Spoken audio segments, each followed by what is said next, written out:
Hello guys, this is Dark Fox Sage 2 and we are back with our new fanfic, which is What If Naruto Was Trained by Tobirama Part 1. And if you enjoy this fanfic, then please press the like button and please subscribe to the channel. It motivates me to upload more fanfic like these for you all. Now let's start the fanfiction. It was a bright sunny day in Konohagakure, and one Uzumaki Naruto, aka Kyuubi's Jinchuriki, now 9 years old, was abusing his tiny legs running throughout the main pathways that crossed the village. He ignored the dirty looks he received along the way, getting used to them a long time ago. As long as he could remember, the majority of the villagers looked at him like that. He figured that his pranks were the issue. A bright smile could be seen on his face, though, as he had just came back from visiting a beautiful waterfall he had found near one of the training grounds. The mental picture was engraved in his head as he entered the Hokage's administrative building. Naruto ignored everyone inside the building as he ran past the hallways. He almost bumped himself against a man with silver hair that defied gravity, but managed to evade him, while running. The Junin in person looked at Naruto's back before smiling and walking away. Ever since he was 7 years old, Uzumaki Naruto always enjoyed exploring the various sites of the hidden village in the leaves. The Sandaime Hokage shared with him once that a long time ago, before the village foundation, the entire area was a large forest, filled with caves and waterfalls. Every new site Naruto discovered, he would then talk to the Sandaime about it in lively detail. The boy could feel the warmth of the old man's smile when the boy talked about the many sites in Konohagakure. The boy ignored the protest coming from the Hokage's secretary as he immediately barged inside the village leader's office, alerting the Anbu staff that protected the Hokage. Hiruzen Sarutobi, however, merely smiled at the energetic boy, already used to his antics, especially when the boy wanted to tell him about a new site he discovered in Konohagakure. Despite it all, he needed to scold the boy a bit for barging inside. Naruto-kun, how many times have I told you not to come in like this? Sorry Gigi, it's just that I managed to find another waterfall today and it's even more awesome than the last one. Hiruzen smirked as he looked at how happy the lad was. When Hiruzen took him away from the orphanage, he was worried about his state of mind. It was his hope that Naruto would have a normal childhood, or as normal as it can be, considering everything. Despite the fact that Naruto had no friends whatsoever, Hiruzen was glad that the boy had found such interest to occupy his mind. In addition, the usual pranks severely diminished, so the paperwork diminished. He heard the boy describing the location and smiled even more at the words described by Naruto to describe this new location. It was quite amusing to see a 9-year-old trying, but failing, to use big words. After the kid finished explaining, Hiruzen smiled warmly at Naruto. That's indeed quite a beautiful scenery, Naruto-kun. The kid's face brightened at Hiruzen's answer. However, I do remember you're supposed to be at the academy right now. Just like Hiruzen expected and fought every urge not to laugh aloud, Naruto's exuberant face turned immediately into a deep scowl. But Gigi, it's so boring there, all we ever do is listen to Iruka-sensei's boring lectures. Hiruzen released a sigh at the comment he heard time and time again. The boy just could not settle down and focus. Right then, Hiruzen had decided to approach this manner more thorough. Perhaps, he could reach to Naruto using his hobbies and his dream of becoming a strong shinobi in the future. Naruto-kun, if you aim to be Hokage one day like you want to be, acquiring knowledge at the academy is crucial for an aspiring Hokage. Hiruzen smiled as the boy paid attention to his words, he always did. The most important knowledge is provided by the academy. Once you master the basics, it is much easier to improve your skills and abilities, which will only help you in the future. Trust me on this, Naruto-kun, it may be boring as you say, but if you work hard enough, you will have a very important edge. Do you understand what I'm saying? Naruto nodded, but he felt like he was receiving a reprimand from the kind old man to whom he respected dearly. Hiruzen caught on the downtrodden face and gently lifted Naruto's head to maintain eye contact. There is no need to be sad, Naruto-kun, all I want is for you to apply yourself harder at the academy. Trust me, it will only benefit you in the future. Naruto nodded once more, now with a relieved smile on his face. I will try, Gigi, believe me. Just you wait. I will be the best student at the academy and I'll make you proud. The grandfather figure smiled dearly, caressing the kid's hair gently. You already make me proud, Naruto-kun, now go on then. And, don't worry about Iruka-sensei. I will explain to him that you had a small fever and could not attend today. Go home and think about what we just talked about. Naruto energetically straightened up and nodded resolutely, before running back towards the door. Hiruzen watched Naruto leave and wondered if the boy truly paid attention to his small lecture about the academy. The boy inherited his mother's energetic behavior, no doubt, but Naruto was also son of the Yondaime Hokage. Hiruzen mused that bright yellow hair and blue eyes were not the only inheritance he received from his father. With Naruto . No sooner had the boy left the Hokage's office. Then he marched straight to a training ground he knew no one ever used. It was close to his apartment building, so he could see the training ground from his window. The kid always wanted to see awesome techniques, but he never got to, as no one used this location. Taking into account the stuff he saw at the academy, Naruto devised a small training regimen. Like Iruka-sensei instructed before starting physical exercises, stretching the muscles was important. That being said, he did the routine he performed at the academy with a couple of laps around the training ground followed by some sit-ups and push-ups. With that done, Naruto performed the set of katas he was taught at the academy. The training grounds had no targets to practice on, so he settled for the trees instead. The first ones hurt like hell, but Naruto pushed through the pain, thinking about what the Hokage said to him earlier today. For some reason he could not identify, every time he performed it at the academy, people would point at him and laugh at his expense. He tried asking what the funny part was, only to receive more mocking laughter in return.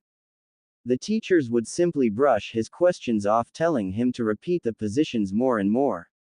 Like he was told before, he repeated the exercise, pounding on the thick tree, while trying to ignore the bleeding knuckles in his hands. When the pain became too unbearable, he stopped and took a seat on the ground for a moment. He figured that it was enough taijutsu training for the moment and started some chakra control exercises. He remembered that Iruka-sensei always told him to practice this exercise, as it would help his ninjutsu in the future. Naruto grabbed a lone leaf and placed it on his forehead. To the regular person in training, this exercise required very little effort, since most children have very little chakra to use. Naruto was the opposite, hence why drops of sweat began to pour from his face as he struggled to keep the leaf attached to his forehead.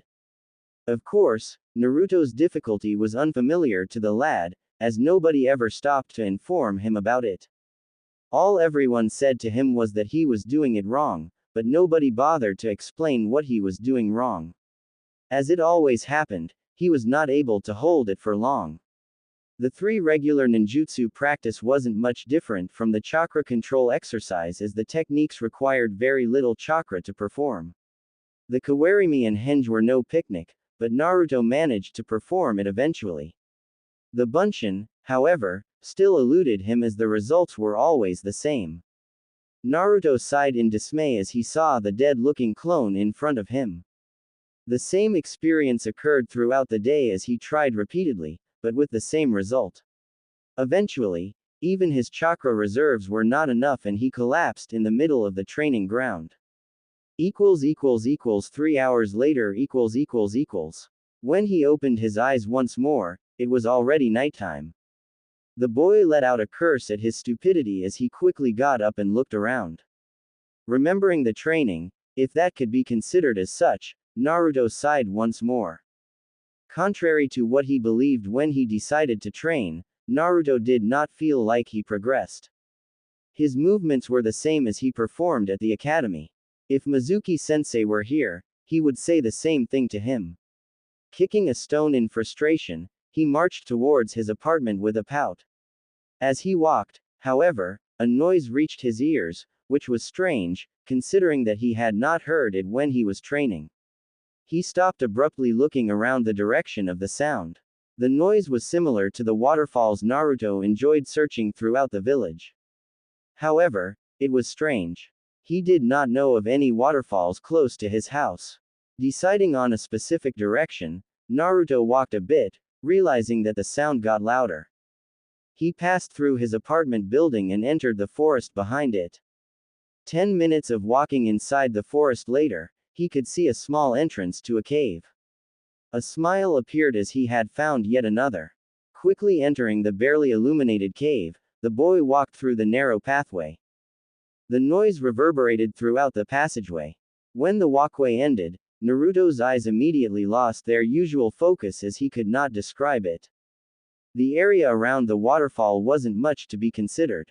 The water, however, was what caught Naruto's attention. Of course, it was blue just like the others, but Naruto could see directly behind the water. Looking at the lake, Naruto was also shocked to see the bottom without much difficulty. It was a mesmerizing vision as he became hypnotized by the deep azure color.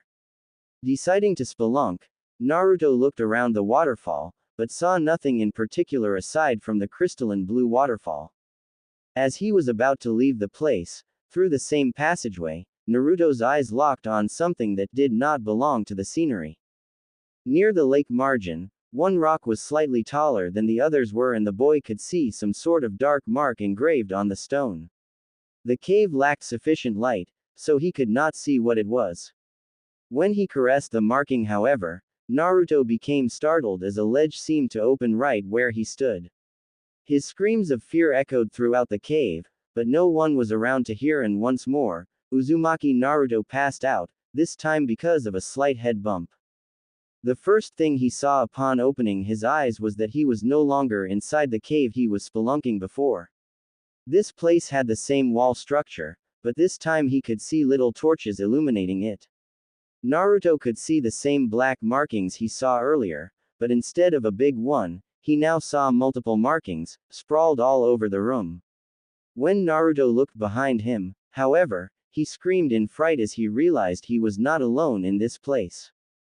"Who are you?" Naruto asked, trembling as he looked at the man, trying to recognize him. He was tall, fair-skinned with white shaggy hair. The man's outfit consisted of dark blue armor, and he wore a different forehead protector bearing the symbol of Konohagakure. His face looked menacing enough, and Naruto felt like the man was looking at his very soul. However, something about his face was familiar to the young Uzumaki. The man in question frowned at the strange boy's question and crossed his arms in irritation. "I'd like to ask you the same question, boy, and how did you find this place?" His voice also made Naruto tremble in fear, and he felt compelled to answer the man. "My name is Uzumaki Naruto." The boy gulped as he saw the man frowning, but answered the second question. "I was exploring a cave when I accidentally opened a ledge and fell. When I woke up, I was here." The man in question stayed silent as he observed the kid for a while. He could not find any chakra fluctuations, meaning that he was telling the truth. In addition, he could tell that it was the kid's chakra that touched the seal array he had left on the top floor. With that out of the way, the strange man immediately lowered his killing intent, allowing Naruto to breathe normally once more. Naruto, for his turn, looked at the man and wondered what was going on here. This man was very familiar to him, but he could not remember. Suddenly, though, the image clicked as he remembered seeing the stranger's face a lot. Actually, he saw his face every day.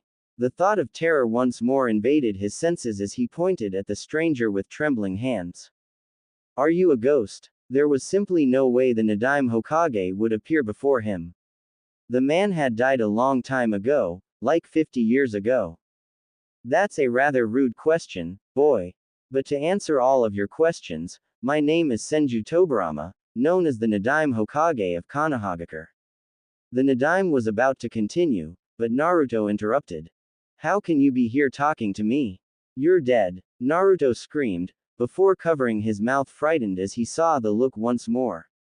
You'd well not to interrupt me again, boy, I don't enjoy repeating myself. Naruto gulped in fear, but nodded. As I was saying, my name is Senju Tobirama, but the one before you is a mere fragment of the original. Foreseeing my inevitable death at the Second Great Ninja War, I decided to seal a part of my essence here so that I can be of use to Konohagakure in the future. It was my hope that either one of my students would find this place, so that I could bestow upon them my legacy. I even chosen this very place as I used to gather with them here. Tobirama stated, before looking at the kid before him. He said his name was Uzumaki Naruto, and Tobirama indeed verified it through his sensory abilities. However, there was another chakra that the Nadaime felt, and he remembered it as belonging to another person, that being his sister-in-law, Hashirama's wife. Tobirama's mind worked fast in estimating that a long time has passed since his death. Naruto heard the man's explanation, but understood very little. His face was proof enough as he struggled to make sense of everything. Are you a ghost or not? Tobirama stared at the boy in deep irritation at his stupidity. He was clear before. No, I'm not a ghost, boy. Now tell me just how many years have passed since my death. Naruto still was not convinced, but answered nonetheless. I don't know, about 50 years, give or take. I was never good at history. Come to think about it, he was not good at other subjects as well. Nadaime, however, simply acknowledged the information with a grunt, already processing his choices. Naruto saw the man place 2 fingers on the ground, before closing his eyes. Immediately after doing so, one Senju Tobirama was bombarded by information he processed using his chakra sensing technique. Extending his senses, he frowned, as he could not sense any Senju presence in Konoha. He was able to sense many Uchiha, which made him frown even more, from sheer disgust at that accursed clan. He could not sense one of his students' Uchiha Kagami, but he sensed a familiar presence in another Uchiha, perhaps his student's offspring. A fond smile appeared on his face as he recognized Hiruzen's presence, though it is much weaker now. Saru must be close to 70 now if what the kid said was true. He could not find traces of Shimura Danzo at first, so he extended its reach a little. When he found it, Tobirama realized once more that he had chosen his successor wisely. He could feel Danzu's chakra, however, there were also traces of Uchiha and even his older brother. Tobirama always felt pride knowing that he was able to raise his students to become fine shinobi. Naruto felt the temperature in the room drop as he looked at Tobirama. Naruto had never felt so scared in his life. The Nadaime Hokage looked pissed at something and he was afraid that it was he the cause of it. Perhaps today was the day he died, after all. Taking a step back in fright, Naruto's foot moved a small stone, causing the Nadaime to look at him right away with those menacing eyes. The pressure was still unbearable. Like before, however, the second Hokage stopped to look at the child more thoroughly. The intention behind sealing a part of his essence was for the Nadaime to give his legacy to either one of his students. However, neither one of them were adequate right now. However, the boy in front of him, Tobirama, always had the ability to find potential candidates. This boy's chakra capacity was on par with his own when he was a child, and it would only grow with time, even with the aid of the fox that was now inside of him. Naruto, in the meantime, wondered if he was seeing things. Perhaps the wound caused by the fall damaged his brains and now he was hallucinating. He was talking to the Nadaime Hokage for Kami's sake. Tell me, boy. Naruto looked up abruptly, swallowing nervously. Hallucination or not, the Nadaime's stare was quite fearsome. The very reason I am here in the first place is to pass on my knowledge so that Konoha can use it for its benefit. I had hoped that either one of my students would find this place, but they did not. You were the one who found this place, and as such, I have decided to grant you my legacy. All the knowledge I collected throughout my time shall be yours. Naruto's eyes widened at the prospect of learning from this man, but he immediately slapped his forehead in exasperation. Wait a minute, how could you be real? I don't understand. 1 minute I fell and hit my head, the next I'm sitting in some sort of cave talking to a man that was killed 50 years ago. Am I going crazy here? Nadim saw the boy pulling his hair frantically. Indeed, to a boy with no knowledge of the intricacies of fuinjutsu, his sudden appearance like this was incredibly suspicious. At least, the kid had bothered to check Tobirama's facts before accepting everything at face value. My presence here was already explained to you. In addition, the mind can only produce certain scenarios that you've already been through before. It is simply impossible for your mind to create all this, even everything I just told you. Naruto blinked a couple times in confusion at the explanation, before his face morphed into sudden clarification. Tobirama saw it and could not help but show a smirk in amusement. The naivety of a child, he mused. Now, since we clarified that you're not hallucinating, I need you to tell me everything about your life, the skills you already possess and your weaknesses. In order for me to tutor you to the best of my abilities, I need to understand everything about you, and I ask you not to lie to me or alter the facts. I will know when that happens and will deal with it accordingly. Once more, Naruto flinched at the sudden spike in killing intent. The man asked him about his life as well as other things. With a sigh, the boy took a seat and began his rather short tale. Throughout the story, the only movement that Naruto could spot was Tobirama's eyebrow. They either frowned or lifted slightly, which the boy assumed indicated anger and surprise. Tobirama, for his part, began to look at the kid in a new light, while hearing Naruto's story. Surprisingly so, Naruto's story was not as colorful as Tobirama would expect from a child born in Konoha no less. His brother always envisioned a place where children could be nothing but children. Naruto, on the other hand, hadn't had a nice life growing up. He did not know why people looked at him with disdain, but Tobirama had a distinctive guess as he remembered how his sister-in-law was treated when she came to Konoha. People respected her because she became the Shadaime's wife, but everyone looked at her with extreme caution and even fear at her back, assuming that the beast could come out and attack them. Naruto's treatment appeared to be even worse as people openly mistreated the boy. When he heard that Hiruzen could not help him all the time, Tobirama frowned. His successor would not stand for these things and would solve the issue in the blink of an eye. Perhaps, Hiruzen's old age had caught up to him. Well, that's it about my life so far. About my skills, I'm at the academy, but I can't say I have much skill to tell you about. The Nadim raised his eyebrow once more.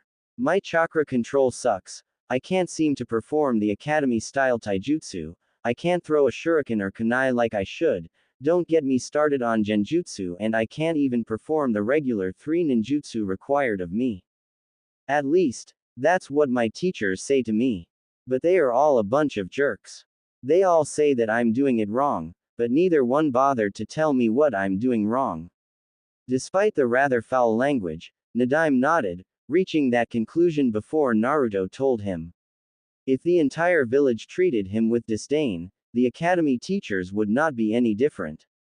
Once more, Tobirama wondered if Hiruzen was on the verge of dying from old age. I see. Naruto looked at the man while taking some time to recover his breath. He did not know why, but in between his explanation, he started shouting in indignation. Perhaps it was because the person in front of him was the first that actually bothered to listen to him, instead of making wrong assumptions. Tobirama, for his turn, decided not to dwell on the kid's story much. Also, Hiruzen must have his reasons for not telling about the fox. For now, Tobirama would keep that secret. Since our goal here is to focus entirely on your skills as a shinobi, I will provide you with answers that your teachers failed to provide. Naruto frowned but said nothing. At least, he would give him one answer. The majority of the problems you are facing at the academy is due your larger than average chakra capacity. Memorize this: the more chakra you have, the harder it will be to control it. Genjutsu, the art of illusion, requires good control over your chakra. One with no sense of chakra control just cannot perform low-ranked ninjutsu. I shall aid you in correcting this as well as teaching you taijutsu and shuriken jutsu. With my aid, I can guarantee to correct all these in less than 3 months. Throughout this period, we can cover important topics for a shinobi, like strategy, infiltration and stealth. After the 3 months, I shall begin to teach you all of my techniques, one by one. Naruto looked at the man with wide eyes at such prospect. You really believe I can do it, sensei? Tobirama smirked at the term of respect. One aspect you'll learn from me is that I don't bother saying anything aside from the pure and logical truth. I would not bother saying so if I believed otherwise. Naruto smiled and nodded in appreciation. Okay, when do we start? Tobirama smirked at the eagerness, but he had to deal with one important issue first. Tomorrow, after the academy, you will come here and we shall begin. However, before you leave, we must take care of something first. When I created the seal, I had stored enough chakra to last this conversation. My extension in this place requires a steady supply of chakra, and I do not have said luxury. Naruto blinked once more in confusion and the Nadaime began to understand that perhaps it was best if he used smaller words to explain things. At least for now he would adhere to it, but when they began to cover advanced knowledge, Naruto's vocabulary would have to improve drastically. In simpler terms, I need you to give me some of your chakra every day to sustain me. Ah, you could have said that from the beginning, sensei. But how can I train without my chakra? Nadaime nodded in the negative at the question, as absurd as it was. I do not require all of your chakra.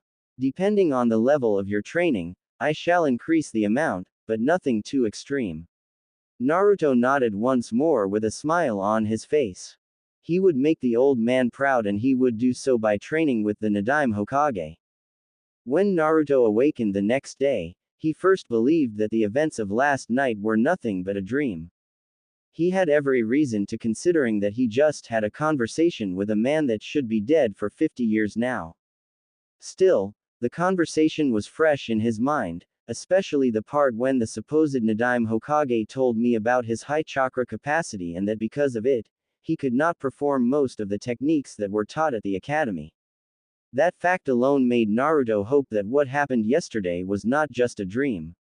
If it were, then he would be greatly disappointed.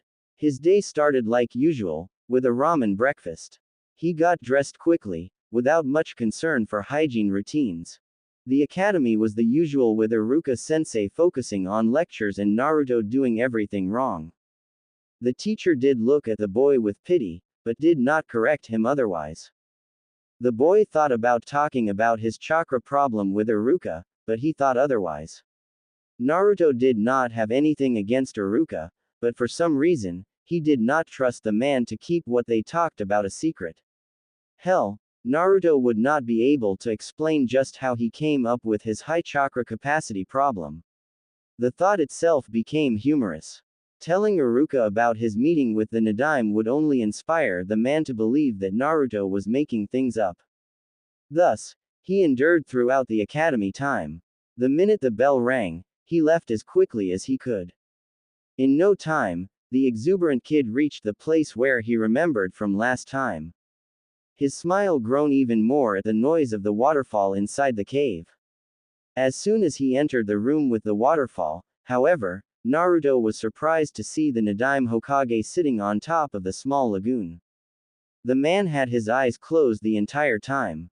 Naruto smiled upon realizing that what happened yesterday was not a dream.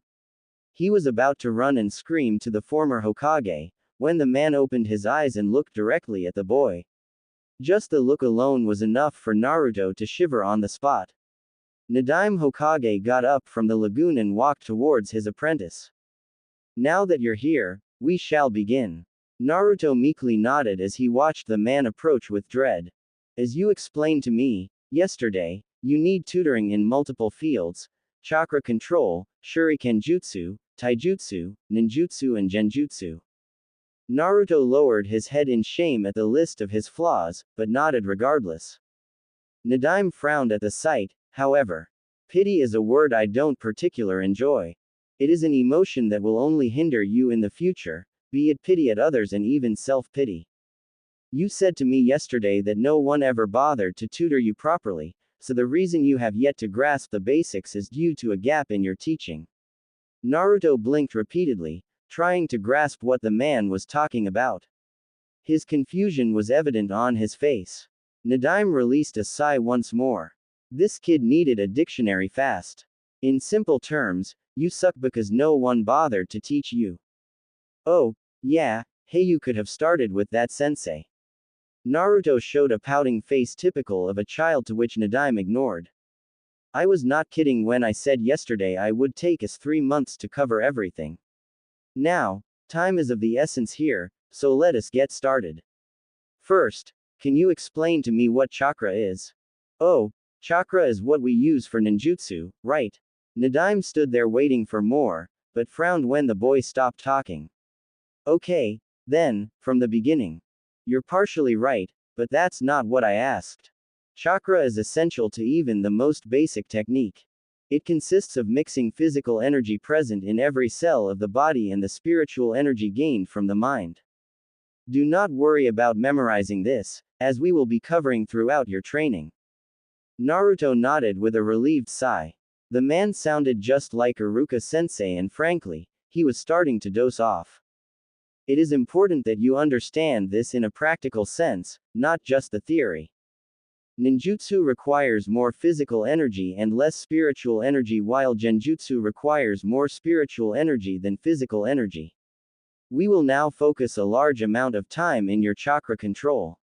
Nadim ignored a slight protest from the boy and continued. There are many suitable exercises to increase your chakra control, the easiest being the leaf balancing exercise.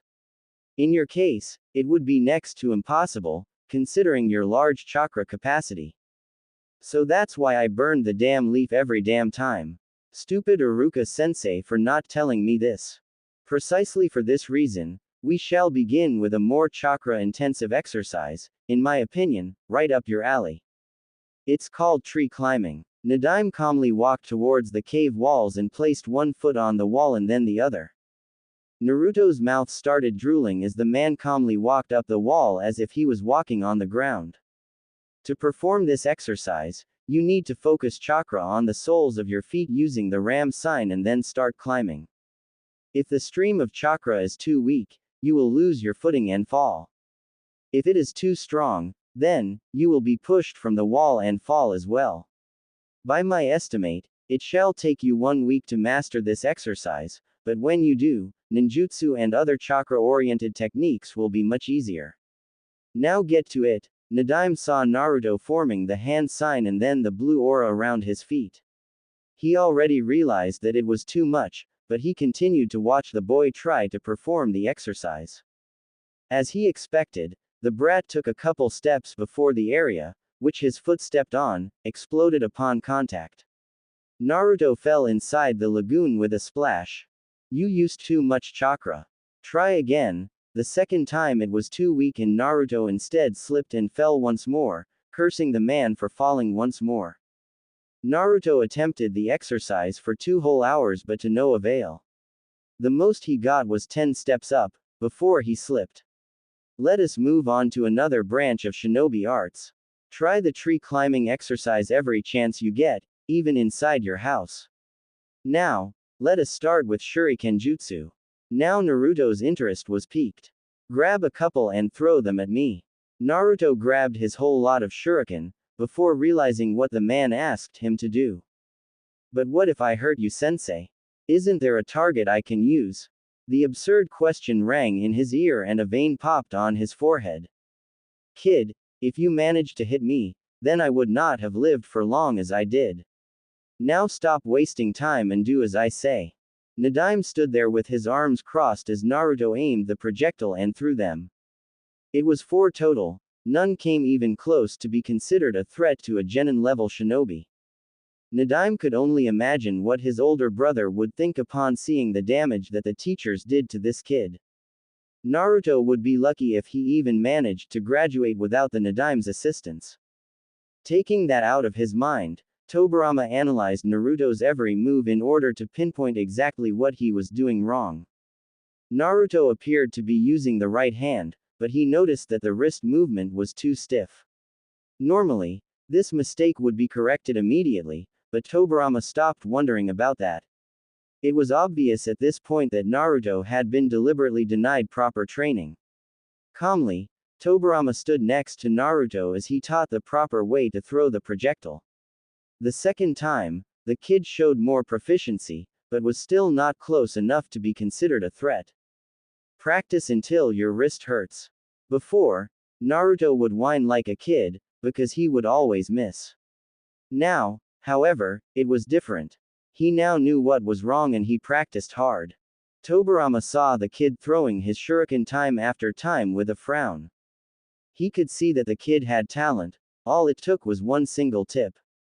He figured that by the end of today, Naruto would manage to aim the shuriken straight at him.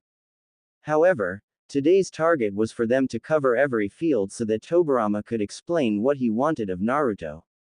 Even if the kid managed to hit the target, he would still practice until bloody perfection. It was this way Tobirama used to train Hiruzen and the others and look at the results. 2 hours later, Naruto flinched in pain, after the throw, showing the end of the exercise for today. One thing Naruto did not mention was his ability concerning hand signs. It was imperative for the boy to perform the hand signs sequence perfectly, or else the technique is flawed. Naruto, do you know all the 12 hand signs? The boy looked up at the question and then fidgeted with his hand a bit, showing discomfort. Yeah, I do, but I take too long to do them. The teachers told me that I would never be a good shinobi because of it. Of course they did, Nadaime mused. You know that hand signs are used to perform many ninjutsu and genjutsu.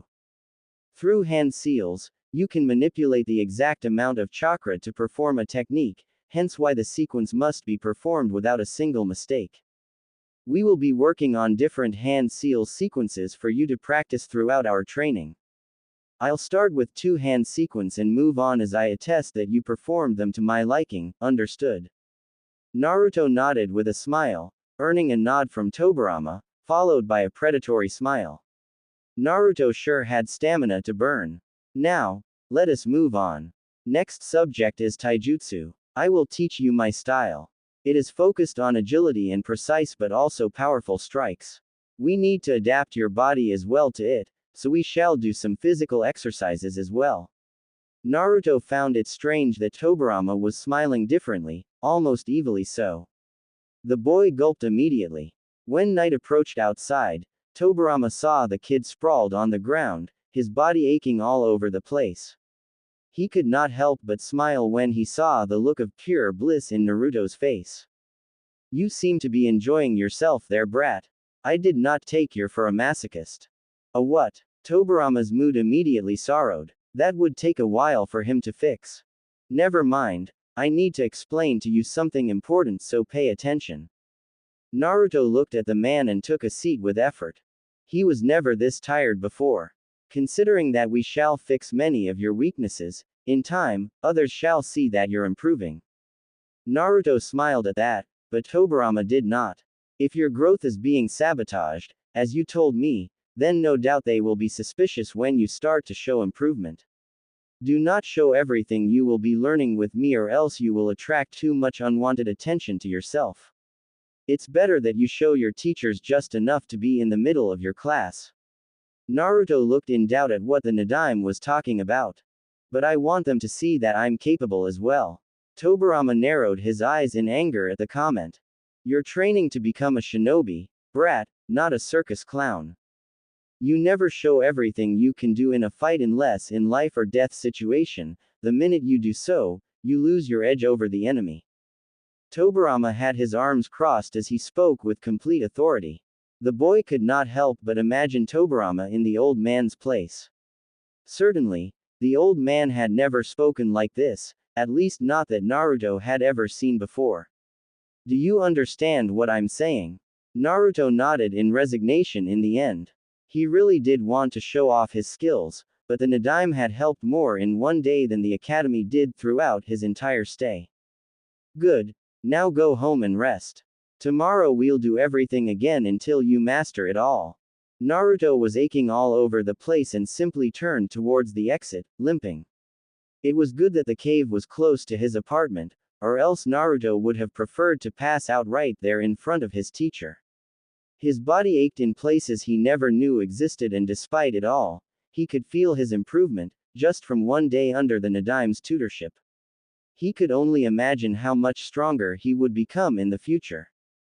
3 months later.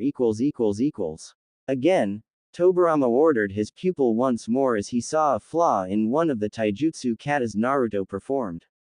The kid's clothes were ragged and his face drenched in sweat. Still, Naruto was relentless in his training, performing everything with a content smile on his face.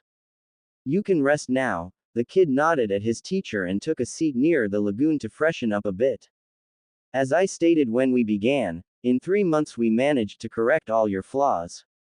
Your Shuriken Jutsu is now Genin level and you managed to achieve the next chakra control exercise known as water walking. With that, you managed to perform all 3 ninjutsu required by the academy, even though I believe my older brother is rolling in his grave right now at such low-level standards."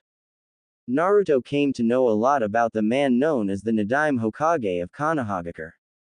When Naruto explained to him the requirements for graduation, Tobirama became mortified. He stated that when his brother founded the academy requirements was at least 3 times harder. In addition, Naruto learned that Tobirama valued perfection. He was only satisfied when Naruto performed it to his expectations, or else the genin in training would have to do it again. "As I was saying, your taijutsu has improved greatly from that monstrosity you showed 3 months ago." Naruto nodded with a beaming smile. The man promised and the man delivered. "Thanks a lot, Tobirama-sensei." The man in question nodded with a satisfied grin on his face. "Your practical skills are now adequate for us to step up your training, but first I wish to ask how you are faring in other subjects." Throughout the 3 months, when Naruto became exhausted from the heavy workload, Tobirama would move on to test his mind. At first, the kid complained, but Tobirama silenced him by stating that chakra is a mix of both physical energy and mental energy. Thus, it was important to train one's mind just like one's body. Therefore, Naruto was drilled in history, geography and strategy as well as other related subjects that the kid would need in the future. Of course, the Nadime could not teach Naruto about the Sandaime and Yondaime's reign, as he was dead before that. Because of this, Naruto struggled a bit at the academy to learn those periods. Aside from this handicap, however, the kid's education improved, much to the Sandaime Hokage's delight. As Tobirama instructed, Naruto rose in the academy rankings, now standing in the middle of the class. "Right now I'm in the middle, I'm struggling a bit in academics and I'm improving in taijutsu, ninjutsu and shuriken jutsu." Tobirama cleared his throat and Naruto finished speaking. "Not showing it all as you said. Are you observing your teachers and peers like I said?" Naruto nodded, remembering how Tobirama would always tell him to observe his surroundings the entire time. The man also taught Naruto how to maintain his observation without letting it show.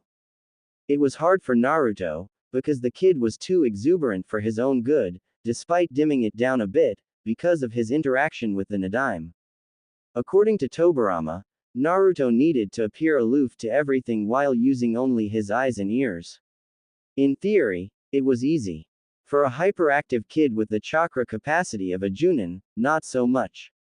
He eventually corrected a few things, allowing him to maintain his focus without alerting either the teachers of the other students. Of course, a Junin would spot it easily, though. "Mizuki-sensei sure look like he wants to kill me in my sleep. Uruka-sensei is pleased with my improvement. The others are the same, I guess. Sasuke is the same as always. Broody bastard believes he is Kami incarnated." Tobirama was not surprised, as all Uchiha tend to believe they are gods because of their precious eyes. The Nadime Hokage was surprised, one day, when he sensed the Uchiha clan dying one by one. He was more surprised when he sensed 2 Uchiha presences that survived the slaughter. In one of them, Tobirama even sensed traces of his brother's chakra, but it was rather faint. Aside from that, Tobirama theorized that the decision to exterminate the Uchiha clan was not exactly a move he would make. Despite his grievances with the clan, the Uchiha clan acted as deterrent to other villages' advances. Without them, Hiruzen's shinobi force was no doubt severely weakened. If his guess was correct, then Hiruzen was the one who oversaw this manner. A clan as important as the Uchiha would not be extinguished on a whim. Right then, seeing as you now have a firm grasp regarding your chakra and physical abilities, we shall move on and focus more on chakra. There is a reason I keep repeating the definition of chakra to you, my apprentice. Chakra is the mix between physical and spiritual or mental energy. Through the hand seals you now manage to perform to my liking, you can mold chakra into performing ninjutsu and genjutsu, as well as others I shall not focus on right now. This next phase of your training shall involve advanced chakra control, further training in taijutsu, ninjutsu and dispelling genjutsu. I estimate it will take the rest of the year for us to cover everything. Naruto looked quizzically at the man for a while. Why more chakra control? I thought the water walking was the last level, and why can't I learn genjutsu techniques? Nadaime frowned, to which Naruto came to understand differently. When they started training, every time Tobirama frowned, Naruto understood as the man's anger towards him. Later on, the boy realized that the frown was merely the man's discomfort with having to repeat himself. Despite it all, the boy was curious, and he could very well blame the man in front of him for allowing him to be curious. I do not remember stating that water walking was the last level of chakra control. In fact, there are two others, which are more advanced. The next one, which you will be learning and practicing throughout the rest of the year, is the kunai hovering technique. The exercise consists of focusing large quantities of chakra through your hand and lift a kunai using only your chakra. I will explain it more thoroughly, so don't make that face. It's annoying. Naruto wisely stopped and nodded fearfully. Despite the man not having much chakra, he still could control water like no one else. Those water whips hurt like hell. The last exercise is reserved for shinobi whose chakra control must be 100% like medic nins and genjutsu specialists. Since you will never become either one of them, I won't waste time explaining it to you. Now for your second question, your chakra capacity and chakra control are not enough for you to perform genjutsu. However, recognizing and dispelling genjutsu is of utmost importance, considering it is a weakness that the enemy shall exploit. Normally, a shinobi with large chakra reserves is weak against genjutsu techniques. Okay, I understand somewhat. I mean, Naruto's face now morphed into a deep thinking one. Tobirama understood that happened upon a sudden realization on his apprentice's mind. What is it? Naruto looked up from his inner wonderings, but his visage was still contemplating something. That last part when you said that people with large chakra capacity are weak against genjutsu. Oftentimes, Iruka-sensei would berate me for not answering the questions as I should. He said that in a history question about the Sandaime Hokage, I had instead written the countries that borders with Fire Country. I tried explaining it to him that I answered correctly, but he did not want to hear it and failed me instead. Tobirama frowned at that, theorizing about what must have happened. Still, as he came up with the conclusion, he thought about the reasons why a teacher would go this far just to sabotage Naruto's growth. This time, it was not due to hatred for the Kyuubi, but rather an open intent to jeopardize Naruto's future. This in itself constituted trouble. As you know, Naruto, genjutsu is the art of creating illusions, but that is not the definition of the art. Genjutsu consists mainly in disrupting the enemy's chakra system, in order to make the enemy believe he's seeing or feeling something that's not real. Naruto nodded as he heard the man explaining this before. Now with that in mind, your teacher could very well have placed you under an illusion that you were answering a different question than it showed on the paper. Naruto's eyes immediately widened and his mouth was hang open. Iruka-sensei would not do that, for sure. It must be Mizuki Tem. Throughout these 3 months, Tobirama gave him answers that he always craved for. After all the answers were given, the boy felt like shit. Tobirama already expected that as Naruto tended to behave like that on occasions in the past. Do not waste time feeling miserable about this. You cannot expect to know these things right now, and it's expected of an academy student to follow the teacher's teachings. Naruto nodded at his teacher's words, knowing that Tobirama would not concern himself with trivial situations such as these one. Now, as far as ninjutsu is concerned, I shall teach you a few techniques that can aid you in the future. You must remember that being a ninjutsu specialist is not simply unleashing techniques left and right. You must consider a number of factors in the middle of the fight before choosing an adept technique to use. First, it's the environment which you find yourself in. For instance, if you are in a restricted place, medium to long range type techniques are frowned upon. Second, it's the amount of chakra you still possess, thus you must know how much chakra you need for each technique of your arsenal. Third factor, but no less important, is precision. No matter what your choice will be, you must take into account that the enemy will not simply stand still, nor will he give you ample time to perform the technique that may kill him. Naruto let out a giggle at that last one.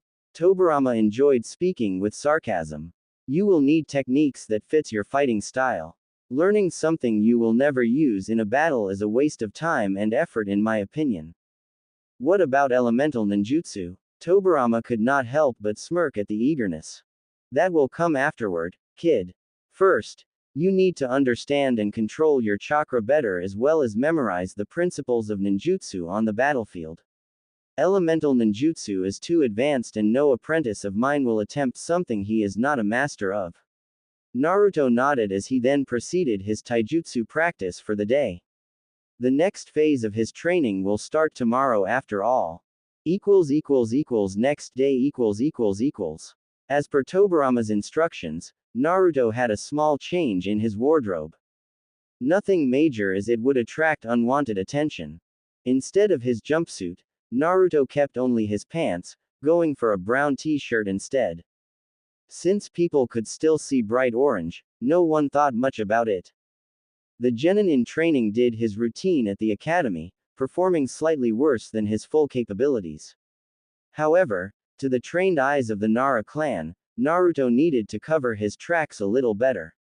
Despite being troublesome, one Nara Shikamaru looked at him from the corner of his eye. 1 month ago, he noticed a slight difference in Naruto's behavior. Others did not even bat an eye, but the little genius knew something was off. Naruto was the dead last of their class. He did not show aptitude for most assignments. The change, however, was subtle. He would last 10 seconds longer in taijutsu practice. He would hit the shuriken and kunai target 2 times when before he missed all of them. Even in academics, the boy improved, also in a subtle manner.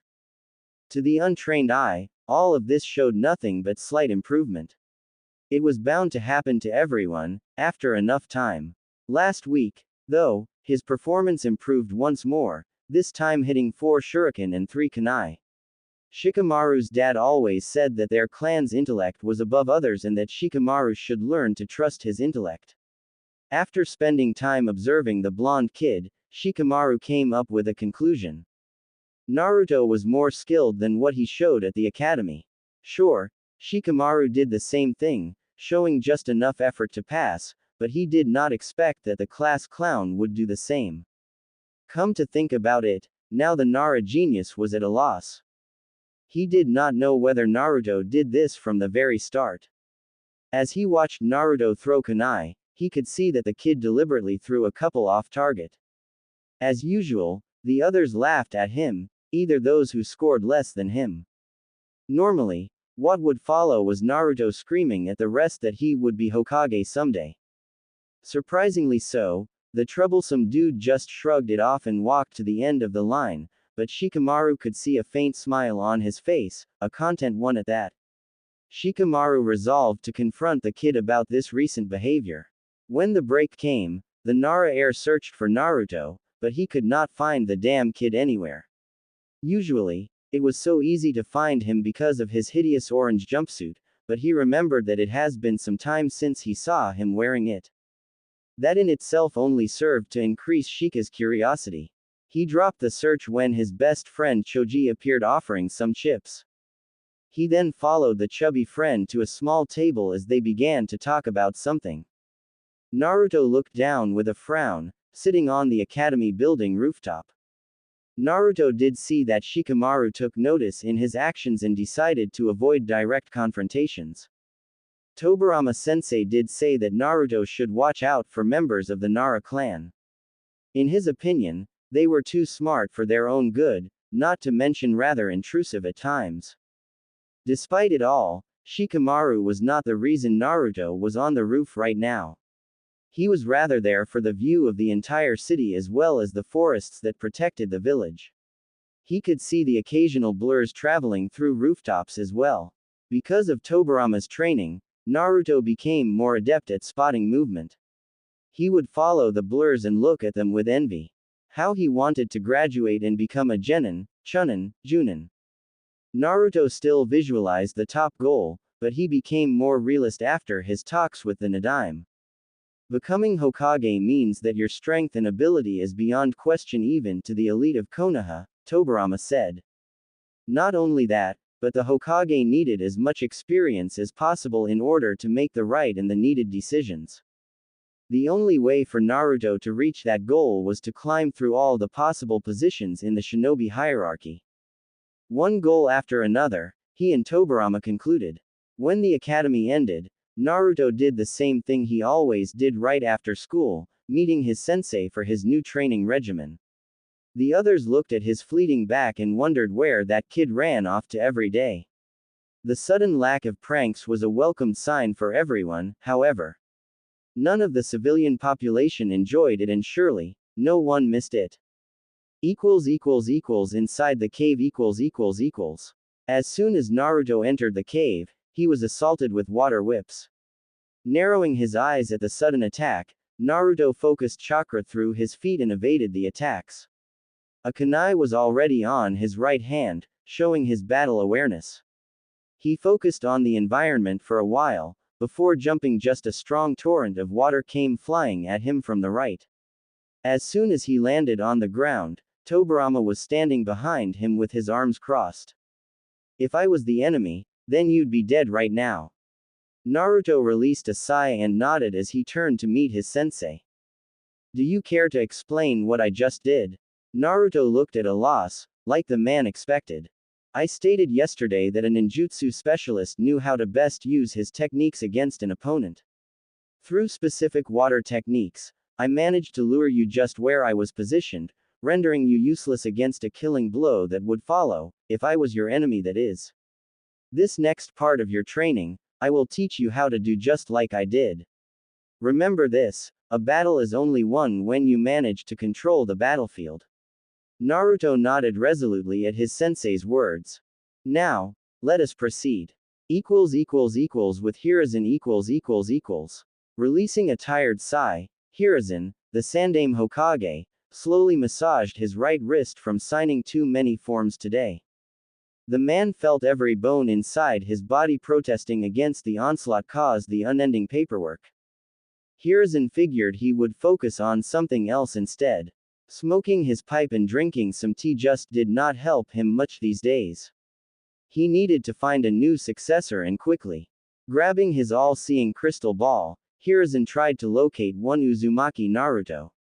Hiruzen got wonderful news from Iruka that the kid has shown improvement, which meant that the chat he had with the kid 3 months ago bore fruit.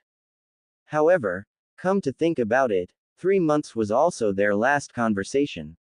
Truth be told, Hiruzen missed seeing the bundle of energy running around. The ball was taking too long to locate the boy, though, which worried the Hokage. According to Iruka, Naruto did not miss any of the classes, so that meant that the boy hadn't gone missing. Still, it should not take this long for the crystal ball to locate the orange bundle of joy. Hiruzen stopped the ball technique after a while, clearly bothered by not being able to find Naruto anywhere. He was about to send someone to investigate when his former teammates and advisors entered his office for their meeting. The Hokage decided to check on him the next day at the academy. Right now, he needed to solve the problem that arose because of the Uchiha massacre. Unaware was Hiruzen that the Nadaime Hokage knew exactly how the ball worked and knew how to block its view. With Naruto . The training started out with his new chakra control exercise, and as Tobirama expected, Naruto was not doing very well. It consisted of hovering a kunai using only chakra from the hand. Too much chakra and the kunai would fly away. Too little and it would not leave Naruto's hand. As expected, Naruto would overload the chakra and send the kunai skyrocketing. The first few times it was rather amusing to see the 9-year-old kid scream in fright at the flying kunai. When the day ended, Naruto felt the immense fatigue of trying to control his chakra to such a degree. He managed to achieve the necessary amount to sustain the kunai, but the projectile only hovered for about 2 seconds. Tobirama settled a partial objective of 1 minute and 10 minutes as the final objective. As I said before, it will take time for you to master this level of control. Now, I shall tell you about some ninjutsu techniques that will help you immensely. Despite breathing hard and laying on the ground, Naruto did show a determined smirk. First technique favors agility and shall aid in your taijutsu. It is called Shunshin, body flicker technique. This ninjutsu is a high-speed movement technique, allowing you to move short to long distances at an almost untraceable speed. Tobirama could already cut Naruto's giddiness with a knife. Next one you shall learn is Fukumi Hari, hidden needle technique. As the name suggests, through this technique, you can throw needles at your opponent using your mouth. The best quality of this technique is that the enemy will never suspect it. The blonde showed his disgust at the description, but as usual, Tobirama ignored. Next one is called Doku Jiri, poison mist technique. It consists of emitting a poison mist at your opponent. This technique is perfect for multiple opponents and also for when you need to escape. The stupid enemy will attempt to pass through the mist, only to inhale all the poison. The one with the hidden needles aside, bring it on Tobirama-sensei. Nadaime smirked at the kid. He was indeed a training masochist. There is another technique I intend to teach you that is my creation. It will serve you nicely both in reconnaissance and fighting multiple opponents. It's called Kage Bunshin, shadow clone technique. Now, I know what you'll say, so save it. This is not like the regular Bunshin technique, first of all, because it takes more chakra to perform. The regular Bunshin technique is an illusion, whereas the shadow clone is a ninjutsu. You will actually create an identical replica of you with its own chakra capacity and movements. Best of all, however, is that the clone you create can learn just as much as you do. Also, everything he learns will be transferred to you. I hope that your brain can process the implication of learning this particular technique, do you not? Naruto was ecstatic at this point, looking at the man with a big smile on his face. With this technique, he could double his learning time and incorporate more skills to his repertoire. Just this talk alone was enough to give him more energy. As I said before, bring it on Tobirama-sensei. I shall do as you comply. Also, I shall teach you how to detect and dispel genjutsu. I will explain the concept throughout this next training phase. Now go home. The boy nodded as he got up and left. Tobirama looked at his apprentice's back, before turning to the scroll and vanishing. His presence was solely due to Naruto's chakra constantly pumping the seal, so he could not afford to be careless, or else his legacy would be lost forever. The thought alone made him ponder. He needed to make contingency plans and fast. Today was the date of Naruto's 10th birthday and he was walking together with the Sandaime Hokage towards the boy's favorite restaurant. As soon as they arrived at the ramen stand, they placed the orders and conversed while waiting for it. The conversation topics were varied in nature, but most of the topics focused on the boy's small but constant progress in the academy. It was not enough for Naruto to be in the top 10, but now the boy was firmly in the middle of the class in terms of overall skills. Taijutsu and Shuriken Jutsu were his best subjects, with ninjutsu and academics following closely behind. Hiruzen even noticed, throughout the conversation, a couple of advanced words in his vocabulary and could not help but praise the lad for it. I'm thrilled that you are improving in your studies, Naruto-kun. I guess that talk we had really helped you. The boy had his mouth full with ramen and ate it all, before responding. Thanks Gigi, yeah the talk helped big time you know. I now fully understand the contents in the academy books. Hiruzen nodded, deeply pleased to see that the boy had also learned some manners as well. Normally, Naruto would speak with his mouth full. That's good, now as you're working hard at the academy, I wanted to give you something for your birthday. Naruto stopped eating and looked at his grandfather figure with glee in his eyes. For real, Gigi, thanks, what is it? It is your hat isn't it? I knew it. Hiruzen smiled at that, feeling content with the boy's progress and already making predictions about the boy's future achievements. The Sandaime Hokage grabbed from within his robe a small scroll and handed it to Naruto. The boy caught the item with a frown on his face, much to Hiruzen's amusement. He really wanted to take a photo of the boy's face once he saw what was inside the scroll. Naruto-kun, please open the scroll and tell me what you see. The boy proceeded as instructed and saw what appeared to be kanji sequences forming a circle in the middle of the paper. Now, this is something every shinobi must learn and is called a storage seal. With this, you can pretty much seal anything you desire. Most shinobi use it to keep their mission gear, camp supplies and even weapons. In order to seal any item, you simply need to place said item on top of the circle and focus some chakra on the scroll. The seal will do the rest and store your selected item. With me so far. Naruto nodded, looking transfixed by the design. Hiruzen nodded in appreciation. The boy had indeed grown. The Hokage half expected looks of doubt and a lot of questions, but the boy surprised him once more. Okay. Once you seal the item, you simply do the same procedure in order to unseal it. Naruto nodded with a smile on his face, satisfied with the newly acquired knowledge. Now Naruto-kun, let's see if you understood what I explained. Go ahead and unseal your gift. Blinking twice since he believed that the gift was already given, Naruto beamed in glee at the second gift. He placed one hand on the circle and made the hand seal taught by the Hokage. A popping sound emerged followed by some smoke and Naruto's mouth simply opened wide. The boy held in his right hand a brand new shinobi-katana. The scabbard was black in color and had no design whatsoever. However, to Naruto's eyes, at least, it was perfect. With his other hand, Naruto grabbed the hilt, noticing how the band adjusted to his hold.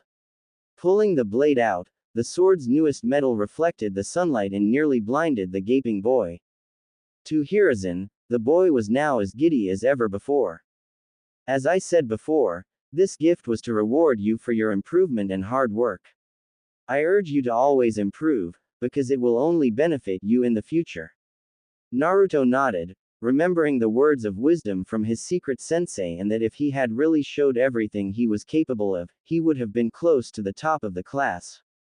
Still, Tobirama sensei was quite clear on keeping his full potential a secret until his graduation and Naruto owed the man enough to abide by his rules. I will Gigi, thank you so much. You are most welcome, however please refrain from taking the sword to the academy. You will not be needing it there. If you show much promise with Kenjutsu, then I can supply you with introduction scrolls to a style practiced here in Konoha. Naruto nodded and then sealed the weapon inside the scroll. Their lunch progressed nicely with some small talk shared between them. Naruto was curious about the past Hokages and asked many questions about the Shadaime and the Nadaime Hokage. Hiruzen thought that the boy worshipped the Yondaime, but answered regardless. Hiruzen paid for their bill and bid Naruto goodbye, already dreading the amount of paperwork he had to read. Inside the cave The genin in training bid farewell to the Hokage before running straight towards the cave where Tobirama sensei was. As soon as he went inside, Naruto saw another one just like him working on taijutsu katas. Another Naruto was busy going through the ninjutsu he had learned from Tobirama sensei. There was a third Naruto conversing about genjutsu disruption techniques with the Nadaime Hokage. Said Naruto turned to the one that entered the cave and smiled. How was the meeting with Gigi? Oh, you will learn all about it soon enough, boss. I do not want to ruin the surprise. The Naruto who met with Hiruzen was actually one of the shadow clones. The clone tossed the scroll with the sword to the original one, before dispelling and sending the information to the original. All the clones in the cave stopped what they were doing as the information came back to them. All of them showed grins of happiness, while the original unsealed the sword he received from the Sandaime. Tobirama saw the artifact in Naruto's possession and could not help but feel some sense of nostalgia. To believe that Saru had kept it all those years. This very sword was a gift from the very own Nadaime to the head of the Sarutobi clan, prior to the clan's decision in joining Konoha.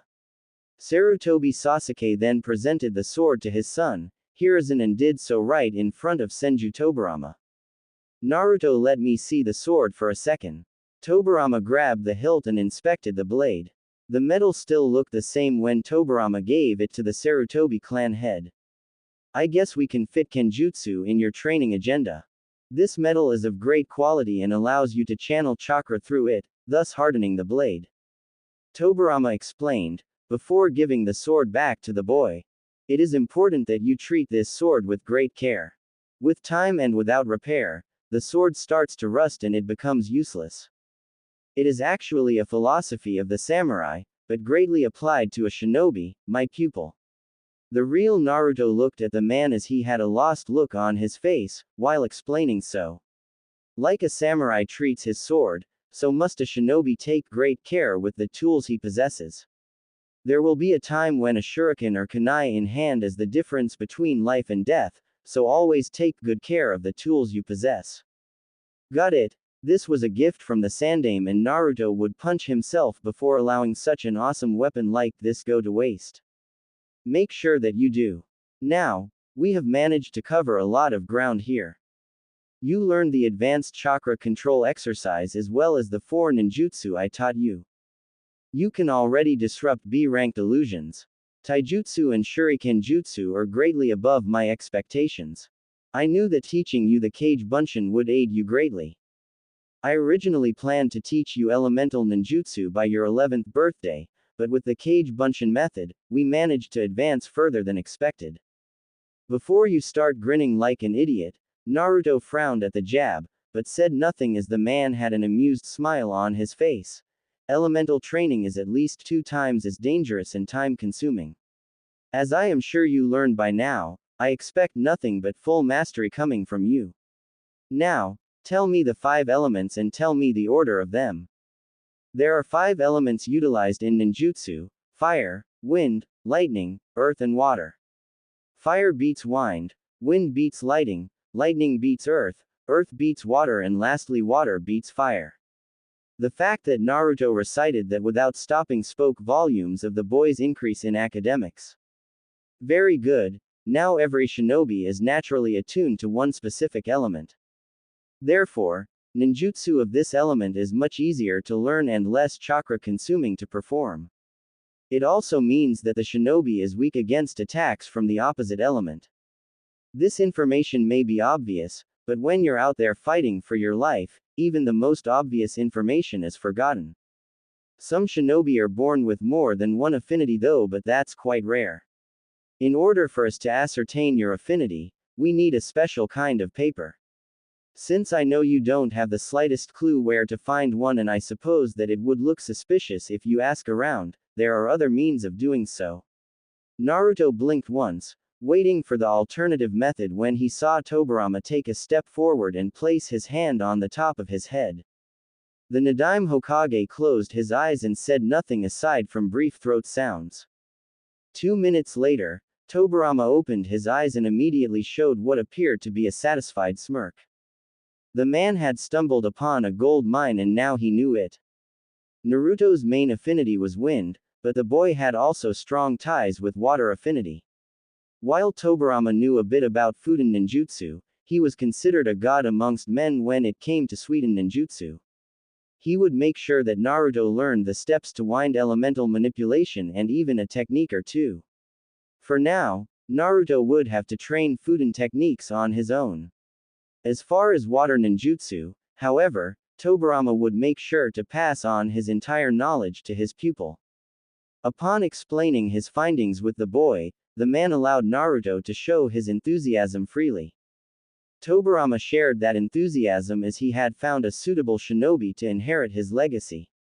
2 days later. Naruto was walking home after the gruesome training he had with Tobirama sensei. The man made good on his promise and would not end today's training until Naruto could make ripples on the cave stream using only his chakra. It was the first step to water manipulation, Tobirama explained. The boy was still far from managing, but Tobirama did say it would be time-consuming, even with clones helping. Naruto had nothing against postponing Fuden training for the time being. Tobirama already stated before that he would not be of great assistance in regards to wind manipulation mastery. Naruto would need to seek outside help for that. The problem was that aside from the Nadaime, Naruto had no one else to seek help to. The Sandaime was the only one, but elemental manipulation was considered rare even for genin shinobi to learn. The boy figured that he could find something in the library, but he didn't have his hopes up. Said information was limited to shinobi only and he had yet to graduate from the academy. Naruto was about to climb the stairs of his apartment building when his nose came to life. The smell was simply incredible. He looked to the woods close to his apartment and was startled when he saw a small fire. Acting on his curiosity, Naruto entered the woods and was surprised to see an old man sitting next to the fire, working on what appeared to be a stew of some kind.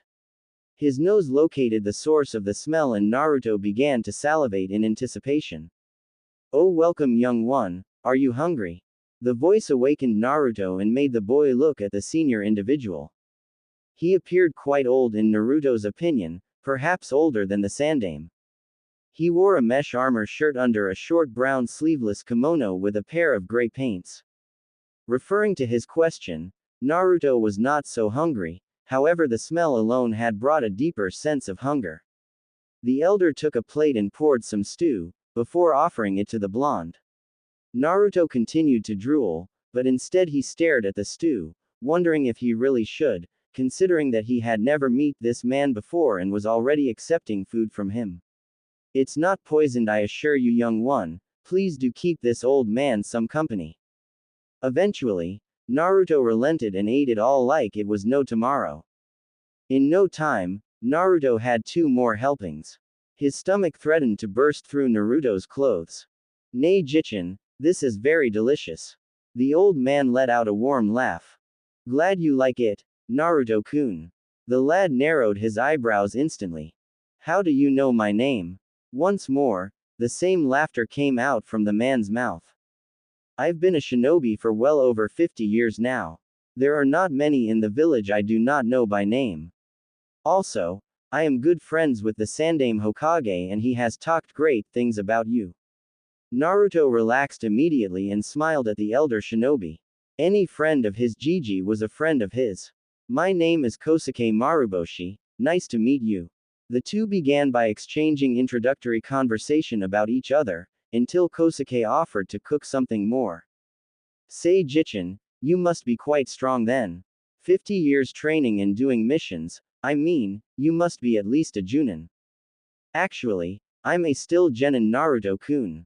3, 2, 1. "What? How can you still be a genin?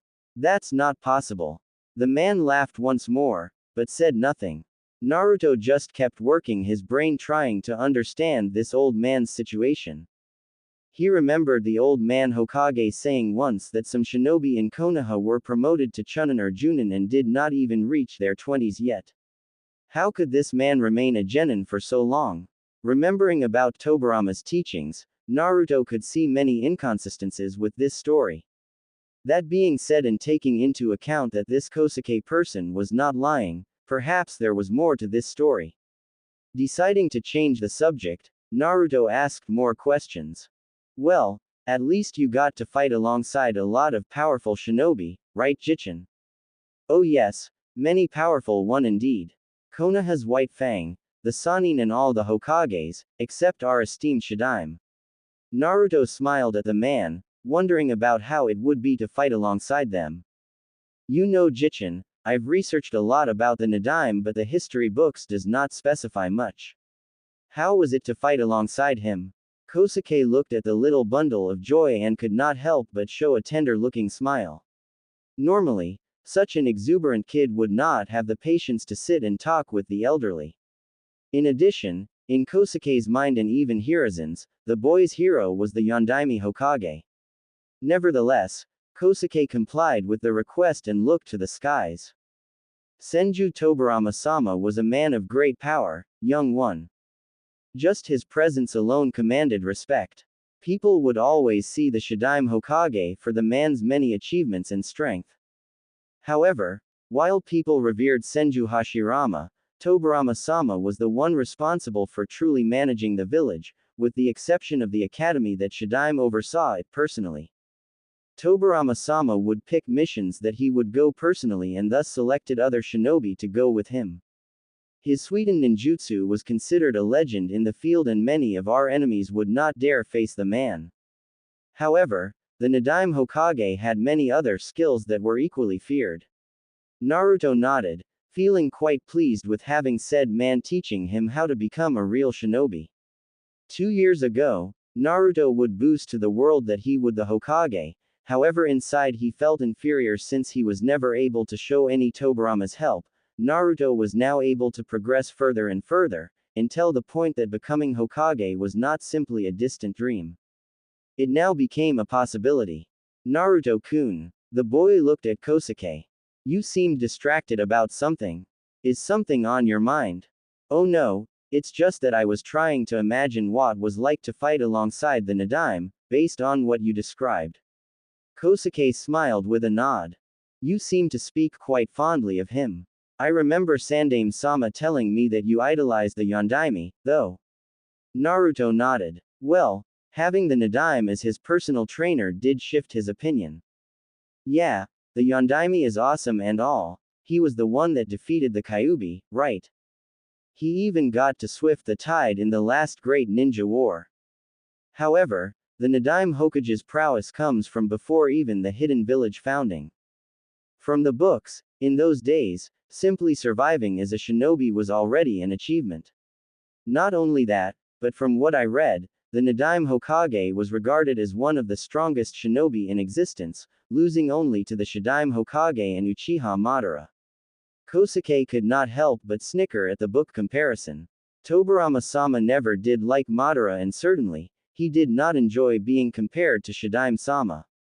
Aside from that, Naruto-kun did know a lot about the Hokage's history.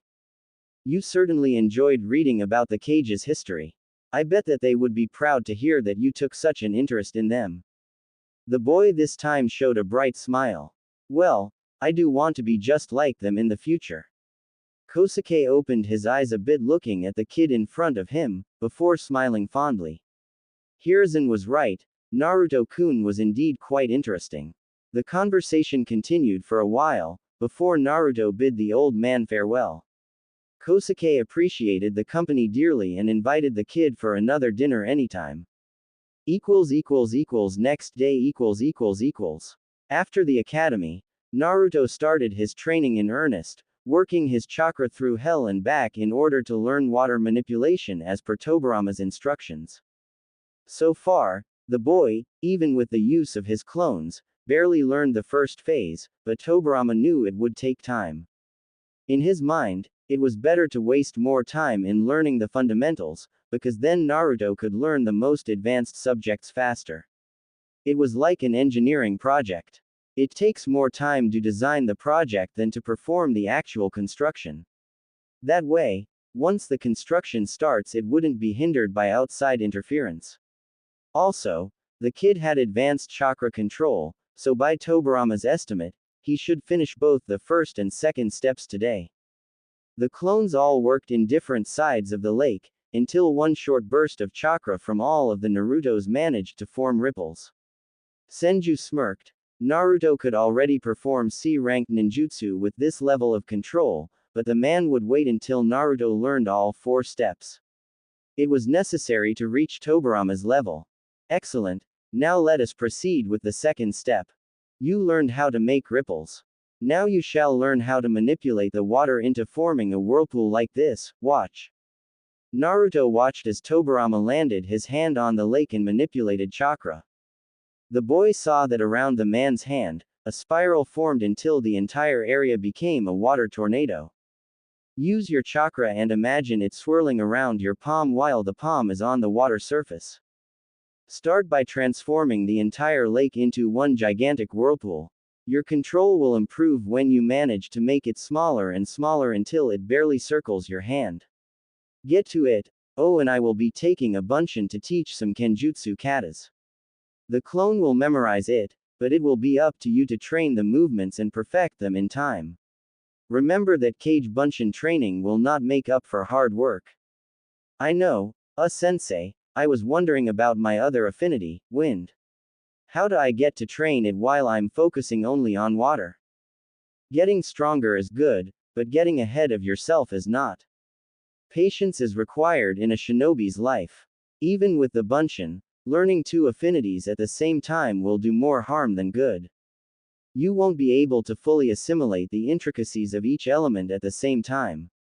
It is important that we focus 100% of our time to each task, before moving on to the others.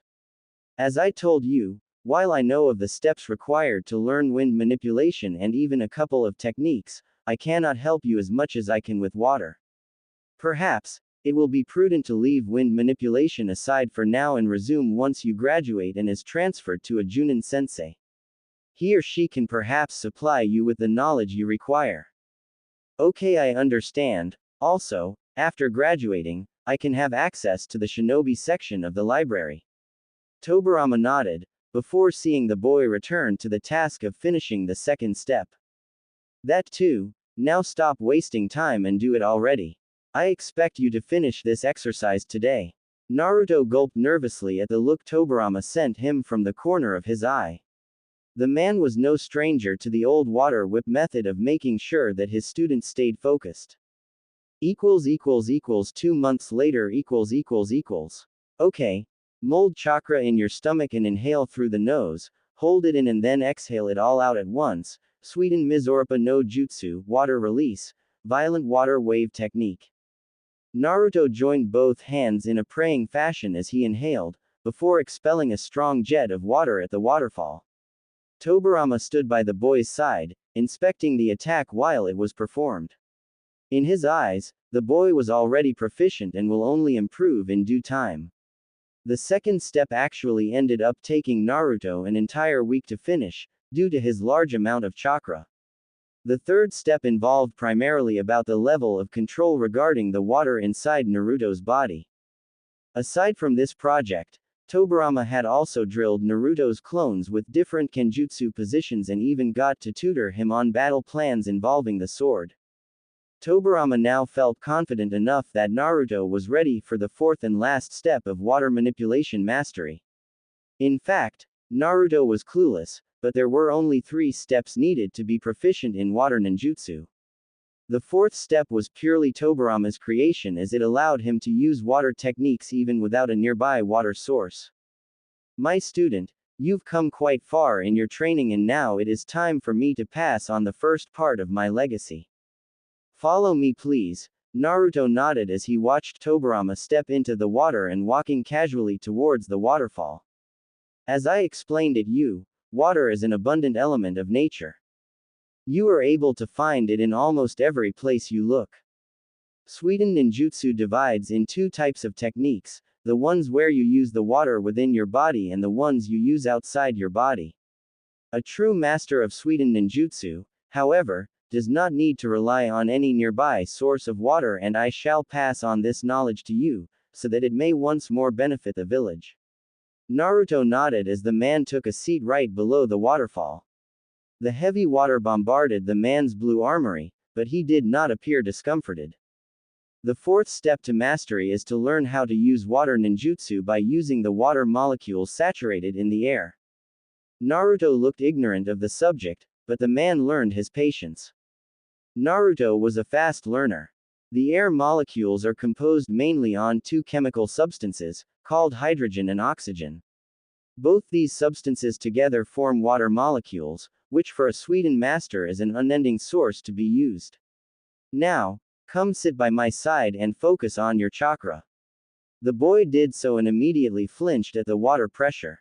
Close your eyes and spread your chakra through the entire lake around you. The key to this exercise is to become one with the very element.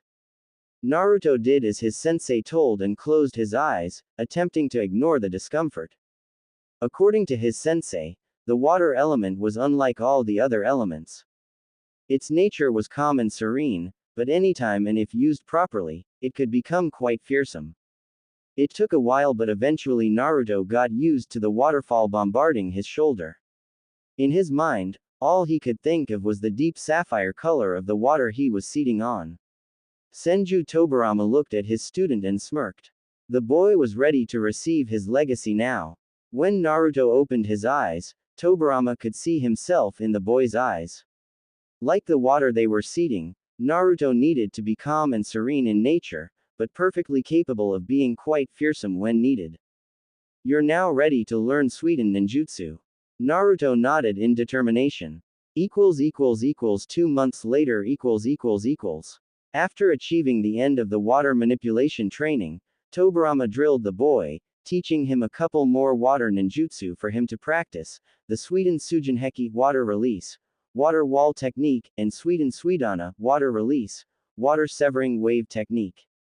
The last one was highly offensive and it consisted on spewing a high-pressure water stream that was powerful enough to cut cleanly through several thick trees. Naruto learned how to use the water molecules as source, so the water techniques required less hand seals and even less chakra than necessary. Also, Naruto's clones learned the kenjutsu katas taught by the Nadaime, who firmly believed that Naruto could use his Fuden affinity to use it in conjunction with kenjutsu. With that thought in mind, Tobirama started teaching the first step to wind manipulation. It was required of Naruto to slice a leaf using only his chakra. Unlike before, Tobirama left the clones in charge of learning wind manipulation. Naruto would focus exclusively of honing his physical skills, hence Tai and Kenjutsu. The clones allowed him to master the positions and battle strikes, but Naruto needed to be able to perform those movements like it was second nature to him. Right now, Naruto was using Kenjutsu against Tobirama while the man had two kunai. Their movements were fast, but nowhere as lethal as it would be throughout a fight. Tobirama was of course faster and much more agile, but the man held back his speed to match Naruto's. In time, Tobirama would increase his speed until he deemed Naruto's ability acceptable. Obviously, the man could not expect Naruto to become Junin level right now. He was only 10 years old. He will grow and thus increase his strength and speed. Right now, the best Tobirama can hope for is for Naruto to learn the positions as well as learn how to read the opponent's moves. Right now, Tobirama and Naruto were fighting on top of the water, thus training Naruto's chakra control while keeping him on the move. The Nadaime Hokage was impressed with the boy's tenacity in battle. Even if they were fighting at Chunin speeds, Naruto was making full use of the katas he learned, not allowing Tobirama to figure out a pattern. The boy would attack high and attack low, using his sword and his feet. If the boy learned another style, he could mix it up even more, thus not allowing the opponent time to breathe. Truly astounding was the boy's progress, but equally so was the boy's potential. The style Tobirama taught the boy revolved around speed and agility with fast and precise strikes. There was another style that Tobirama had in mind. It was the complete opposite of his, rather focusing on strength augmented by chakra. Just one punch from Hashirama was enough to break some ribs if used correctly. While Naruto did not possess perfect chakra control like his older brother possessed, it still could be adapted. Turning to the battle, both traded some blows before skidding throughout the water, making some distance. We're done for the day, Naruto. Get some rest. The blonde nodded with a smile as he left the small lake and took a seat by the margin. Tobirama could see the satisfied look on Naruto's face. The boy had grown quite a lot under his tutorship, and the man was not speaking about the ninja arts. When they started training, Tobirama often had to resort to his water whips to keep the boy focused. While it seemed brutal to some, it did help keep the boy motivated. Now, it was rare to see the boy losing his concentration, thus allowing them to make full use of their time together, learning new material and even perfecting his already existing arsenal. The clones had gone, transferring their training to the real one, who then grabbed a leaf on the ground and attempted the technique. He placed the leaf between his hands and molded wind chakra. As he saw the leaf, he smiled upon seeing that he managed to slice it halfway already. He got up and bowed at his sensei, showing respect and gratitude. "See ya tomorrow, sensei." Tobirama nodded with a smile as he saw the boy leave the cave. When Naruto left, Tobirama turned to the scroll behind him and inspected it thoroughly, seeing if he had missed anything of importance. This will be the boy's graduation gift. Tobirama had placed 100% of his knowledge inside this scroll, containing not only his entire elemental ninjutsu repertoire, but also his space-time ninjutsu techniques and even his most dark creation, the Edo Tensei technique. A technique that enabled the creator to revive the dead. Hashirama vehemently protested against the creation, and Tobirama at the time explained that he would do everything he could to better protect the village. At the time, the man firmly believed that the means were justified just as long as the end meant Konoha's survival and prosperity. For some reason, he did not wish for Naruto to learn the Edo Tensei technique. It was a vile technique, that much he knew. Tobirama wished for Naruto to receive his legacy so that it could be of use to the village. He did not wish for the kid to tamper with such knowledge. However, that did not mean that he would not teach the boy how to undo the technique. The Edo Tensei was created with the knowledge he acquired from Uzumaki Mito's teachings, which meant that the knowledge that revived the dead was in Uzushio's ancient scrolls. If those scrolls were to be stolen by someone who wished to use the technique against Konoha, it was Tobirama's responsibility to teach Naruto how to undo the technique. Aside from that, it was now time to teach him a thing or two about space-time ninjutsu.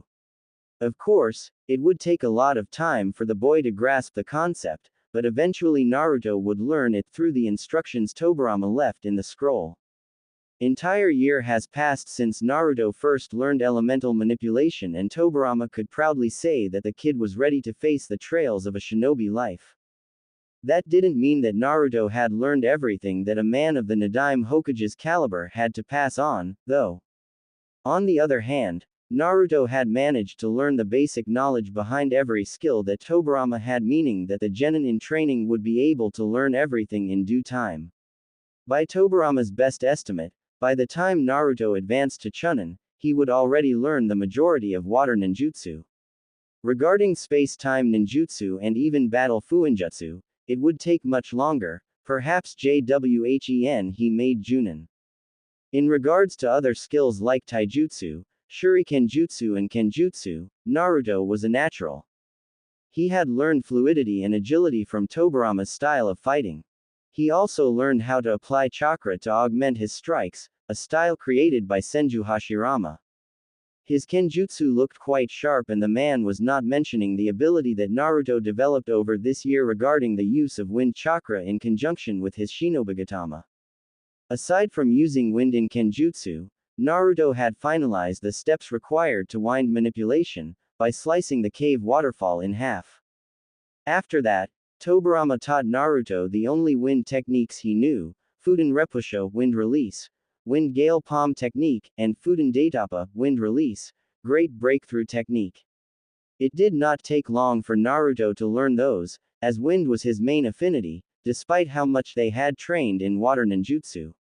Unfortunately, so, despite Tobirama's wish to further extend the boy's knowledge in Fuden, he could not. Aside from that, the kid was ready. Fuden Repusho, wind release, Wind Gale Palm technique. The real Nadaime watched as Naruto's shuriken propelled by the wind technique hit the Nadaime's shadow clone, dispelling the replica. The real one received the information immediately and smiled in acknowledgement. Another ability Naruto developed under his tutelage was battle strategy. At the beginning of the fight, they engaged in kenjutsu, but the Tobirama clone had used superior speed, forcing Naruto to abandon his first strategy and create a small distance with a couple of well-thrown shuriken. The Nadaime clone slashed through the projectiles, but Naruto was already making hand seals for the Suiden Mizorupa, water release, wind-water wave technique. The clone evaded the water attack and cast a disorienting genjutsu on Naruto, who managed to dispel it, before evading a barrage of kunai. Once more, turning to attack, Naruto resorted to taijutsu. Using considerable speed, he got in close and danced against the clone for a while before placing one foot back and focus chakra on his left fist. The blue energy surrounded Naruto's hand. If the clone got hit with it, he would dispel. However, using Junin-level speed, the clone evaded the attack and flipped in the air, hitting a dead kick on Naruto's chest, sending him flying. The kick disoriented him a little, but eventually Naruto managed to flip in midair and initiate the combo that took the clone down with shuriken and Fuden ninjutsu. Overall, it was an impressive match for a genin or even a chunin, in Tobirama's book. Well done, Naruto. You've come very far from that brat 3 years ago who could not even use his chakra properly. I believe you are ready to face the trials ahead as a shinobi of Konohagakure. Naruto bowed in respect to the older man's acknowledgement of his skills, but if one were to look closer, a big broad smile was evident on his face. A side project in this training consisted in teaching the boy how a shinobi should act, on and off mission time. Of course, Naruto was still Naruto in personality, hence the grand smile in recognition. Nadaime had just added a few points here and there. Analytical skills were tampered when emotion overruled judgment. While on the mission, emotion just did not belong. In Nadaime's time, even genin were penalized for allowing emotion to jeopardize the mission. Emotion was only allowed in off-mission times. Nadaime always preached about the balance between light and dark or yin and yang. He had 2 examples in the past that he constantly explained to Naruto. Sarutobi Hiruzen was the light. He could handle somewhat fine in the dark, but not as much as Tobirama preferred. Shimura Danzo was the complete opposite, 100% comfortable in being the dark and not at all used to being in the light. Tobirama had chosen Hiruzen as the Sandaime Hokage for precisely this reason. Naruto came to learn a lot about Tobirama's strongest students in the past and how they acted in general. Lastly, but no less important, Tobirama focused on trust. A shinobi should learn that the consequences of whom he trusted. In a mission, even allies could turn against you. Nadaime did not tell Naruto not to trust anyone, focusing instead on tutoring him into playing caution when meeting someone you do not know 100%. Enemies oftentimes use trust as a weapon to get close and perform the killing blow. Even if Naruto argued that the war was over and that Konoha lived peacefully, Tobirama simply countered, stating that peaceful times were simply periods in between wars. Naruto frowned at the notion, but said nothing in reply. He knew his history now, thanks to talking to a living embodiment of the Clan Wars era and even the First Great Ninja War. Thank you, Sensei. Nadaime nodded with a smile, before losing it. Naruto, I believe it is also time to talk to you about something important. Naruto looked at the man that taught him a lot these last 3 years. He had Tobirama's attention. The Senju truly believed that Hiruzen would eventually come clean with the boy about what he contained. However, day in and day out, nothing had happened. Naruto even met the Sandaime on numerous occasions for a lunch or dinner, but the subject had never come up. Otherwise, the kid would have already asked questions about it. Naruto deserved to know about it, otherwise it could jeopardize any mission he was in. One needed to fully comprehend the scenario in order to make a proper decision, and knowing that Naruto had the Kyuubi inside him make it all the difference. What is it, Tobirama-sensei? The small pause in Tobirama's speech alerted Naruto to the seriousness of the subject. Do you know what Jinchuriki are? Graduation test Uzumaki Naruto was the first student to step inside the classroom, as today was his last day as a student. Tomorrow would be his first day as a shinobi. There was simply no way he could fail the exam. His sensei stated that the academy's standards had fallen so much that even a civilian could pass. Tobirama's words were based on the academy curriculum during the village's founding. The boy, however, cared very little about today, as the memory of yesterday was still clear inside his mind. Inside of him was the one responsible for almost destroying Konoha, killing multiple shinobi, civilians, and even killing the Yondaime Hokage. As a little boy, Naruto always craved for answers. Tobirama sensei provided him with a lot of them, even if only focused on his shinobi studies. However, up to now, he had no answer regarding his treatment by the village population and even some shinobi. He would hear whispers and feel the villagers' eyes on his back, looking at him with disdain and hatred. His young mind could not think of anything that would warrant such discrimination against him, hence why he urged to receive an explanation for said treatment. He never had one, until now. He was the Jinchuriki of the feared Kyuubi no Yoko.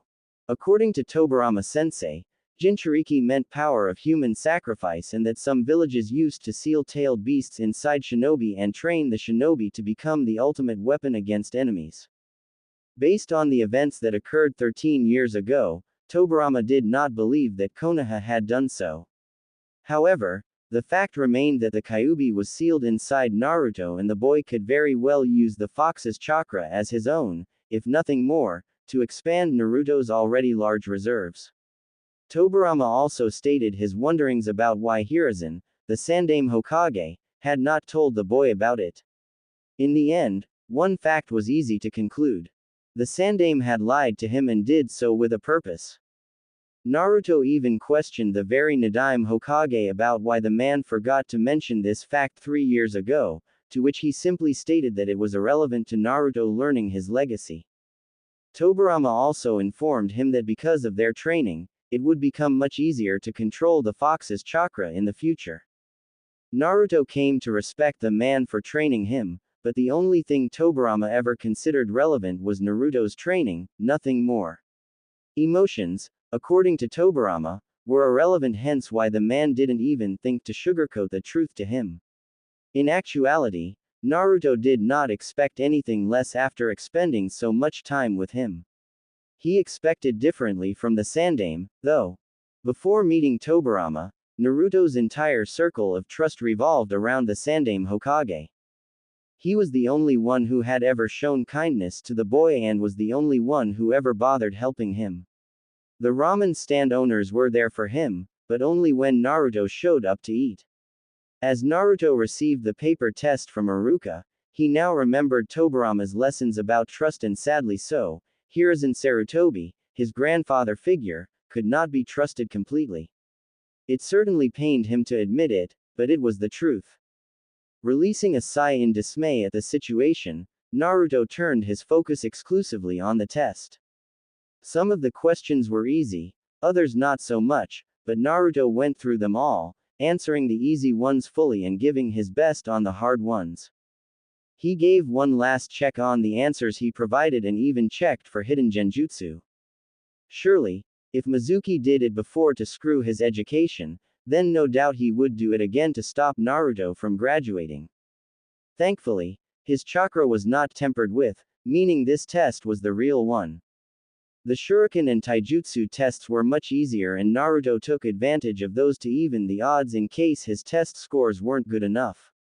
Instead of hitting the usual 6 out of 10, Naruto raised the bar, going for 8, surprising everyone at the constant improvement. He even managed to take the taijutsu fight the entire 3 minutes against Iruka. With everything done, all that remained was ninjutsu. Naruto stood in front of Iruka and Mizuki as he waited for the final instructions to finalize the graduation test. Okay Naruto, last part is ninjutsu. In order to pass, you must show us 2 perfect bunshin. Naruto nodded and took his time while focusing on the specific hand seal. This time, he felt his chakra being tempered with and narrowed his eyes at such audacity. Iruka clearly had no clue and took the situation as Naruto being nervous about it. Naruto had to release the genjutsu or else he would fail the test. He had no way out, however. The genin in training was hoping to keep his skills a secret, but he had to dispel it. Still focusing on the ram hand sign, Naruto dispelled the illusion and 1 second later, two perfect bunshin appeared on each side. Iruka nodded in congratulations. Mizuki looked shocked at the speed between abilities, but grudgingly congratulated the newly graduated genin. Congratulations Naruto, here is your Hitai 8, wear it with pride. Naruto received it from Iruka and slightly bowed in respect. He didn't need to look at Mizuki to see the man's outraged expression. Naruto didn't bother to return to the classroom nor did he want to meet the other graduates outside. As soon as he left the classroom where he performed the bunshin, Naruto left the academy via Shunshin. Inside the cave Naruto wasted little time after the test and went inside the cave in order to meet his sensei. Once inside, he reported how the test went and told Tobirama about Mizuki's attempt in disrupting his ninjutsu test. Tobirama heard it all with a frown on his face. He really wished he could leave the cave and go teach this Mizuki a lesson. He figured that one single exploding tag would do the trick. Wishes aside, it was finally time to address a serious topic with his student. Naruto, regarding this subject, I advise you to report it straight to Suru. Suru being the Sandame's nickname. Sometimes, Naruto had to control himself not to call the Sandame like that. I thought about that, but how could I explain that I know how to disrupt genjutsu? It's not a topic taught at the academy.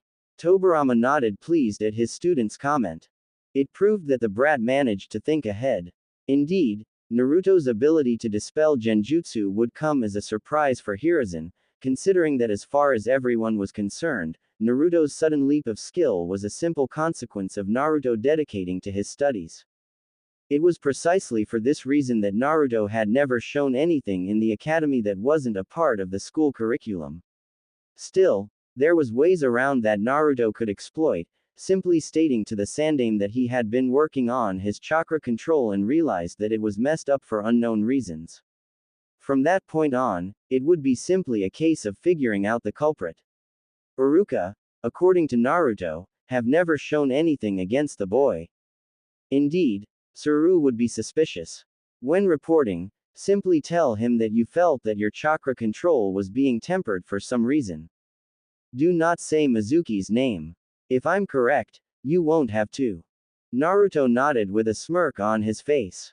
If he played his cards right, then the Hokage would listen to him without Naruto having to reveal anything. Tobirama saw the prankster smile on his student and smiled in return. Nadaime always believed in the good side of pranking on shinobi.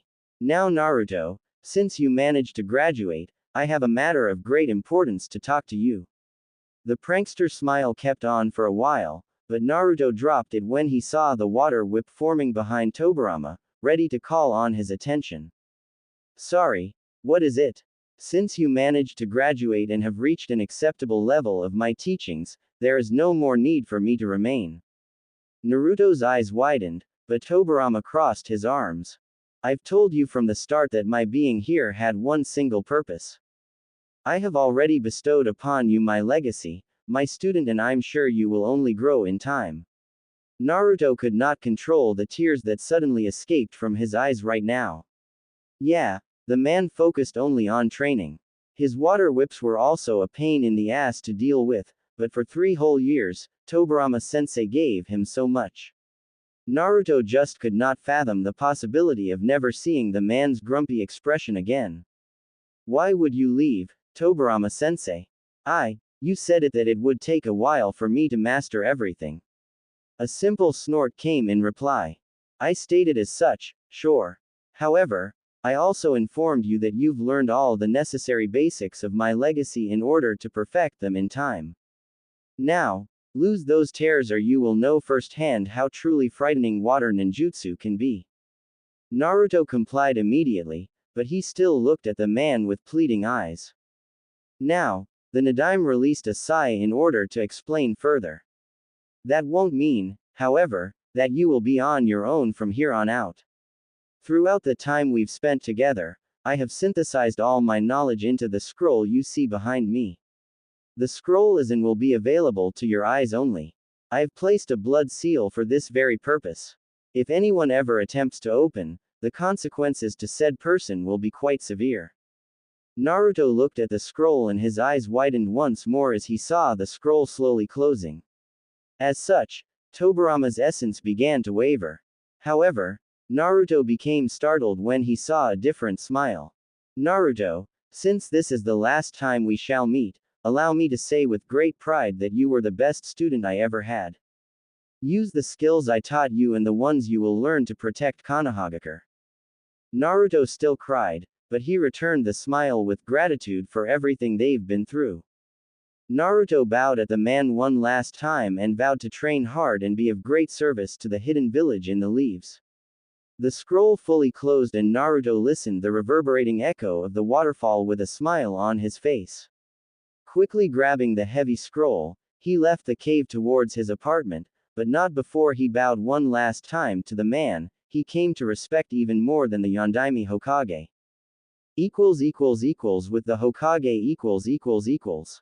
Like Tobirama instructed, Naruto appeared before the Sandaime and told him about the events of his exam. He was there to take a picture of his shinobi file as well. So let me get this straight, Naruto-kun, when you had your ninjutsu test, you felt that your chakra was tampered with. And that despite it all, you managed to complete the technique to graduate. Naruto simply nodded at the conclusion, saying nothing else. He also kept his composure under Hiruzen's leveled stare. Strangely so, it looked similar to Tobirama's. Naruto silently mused that Hiruzen's actions as Hokage mirrored his predecessor. This is a serious accusation, Naruto-kun. So I must ask once more, are you certain of what you felt? I know you have improved greatly since our talk 3 years ago, but you do have a large chakra capacity. Naruto felt the urge to scream at the man for the very reason he had a large chakra pool, but maintained a clear head. The old man was only being cautious. I am sure Gigi. Of all the techniques I learned at the academy, the Bunshin was by far the most problematic. I had to work extremely hard and it was still hard to produce less than 10 copies. I had spent no less than 6 months reducing it one by one, until I could produce one Bunshin. When I performed the technique in front of Iruka-sensei and Mizuki-sensei, I felt the same as when I could only produce 10 clones. Hiruzen kept the stare for a while, before he nodded at the kid. Surely, for someone with such large chakra capacity, producing 2 Bunshin was the equivalent to a normal shinobi using medical ninjutsu. Releasing a sigh, he smiled to the boy. Okay Naruto, I don't doubt you. I will look into this matter. Now, it fills me with pride to see you graduating. No doubt, you worked hard and earned the headband. Thank you Gigi. Just you wait and see. I will take that hat of yours in no time. Hiruzen chuckled warmly, before seeing Naruto leave his office. As soon as he heard the door closing, Hiruzen flared his chakra once, calling for his Anbu force hidden inside the office. Tori, assemble you squad and capture Chunin Tuji Mizuki. Send him to Ibiki for questioning. The Anbu nodded and left the room. Hiruzen found Naruto's news troubling and only 2 people could have tampered with Naruto's exam, those being Iruka or Mizuki. Iruka's record was beyond reproach, as the man would constantly smile upon reporting on Naruto's improvement. Mizuki's record, on the other hand, was not entirely clean. Hiruzen feared that messing with Naruto's test scores was the least of the worries that was soon to come. Next day After delivering the Hitai Atesh to the Genin, Yumino Iruka went home in order to figure out the Genin teams. He had to think long and hard in order to form cohesive Genin units. If for instance Naruto became the dead last like he was 3 years ago, Iruka's job would be quite simple. Now, however, it seemed that it would be impossible to divide the Genin, using a single mission spec in mind. Konoha had many types of missions, but all of them were combined into 3 major categories. Frontline fighting, escort, tracking, infiltration and demolition, interrogation. Many clan members who graduated this year were better suited for particular mission categories.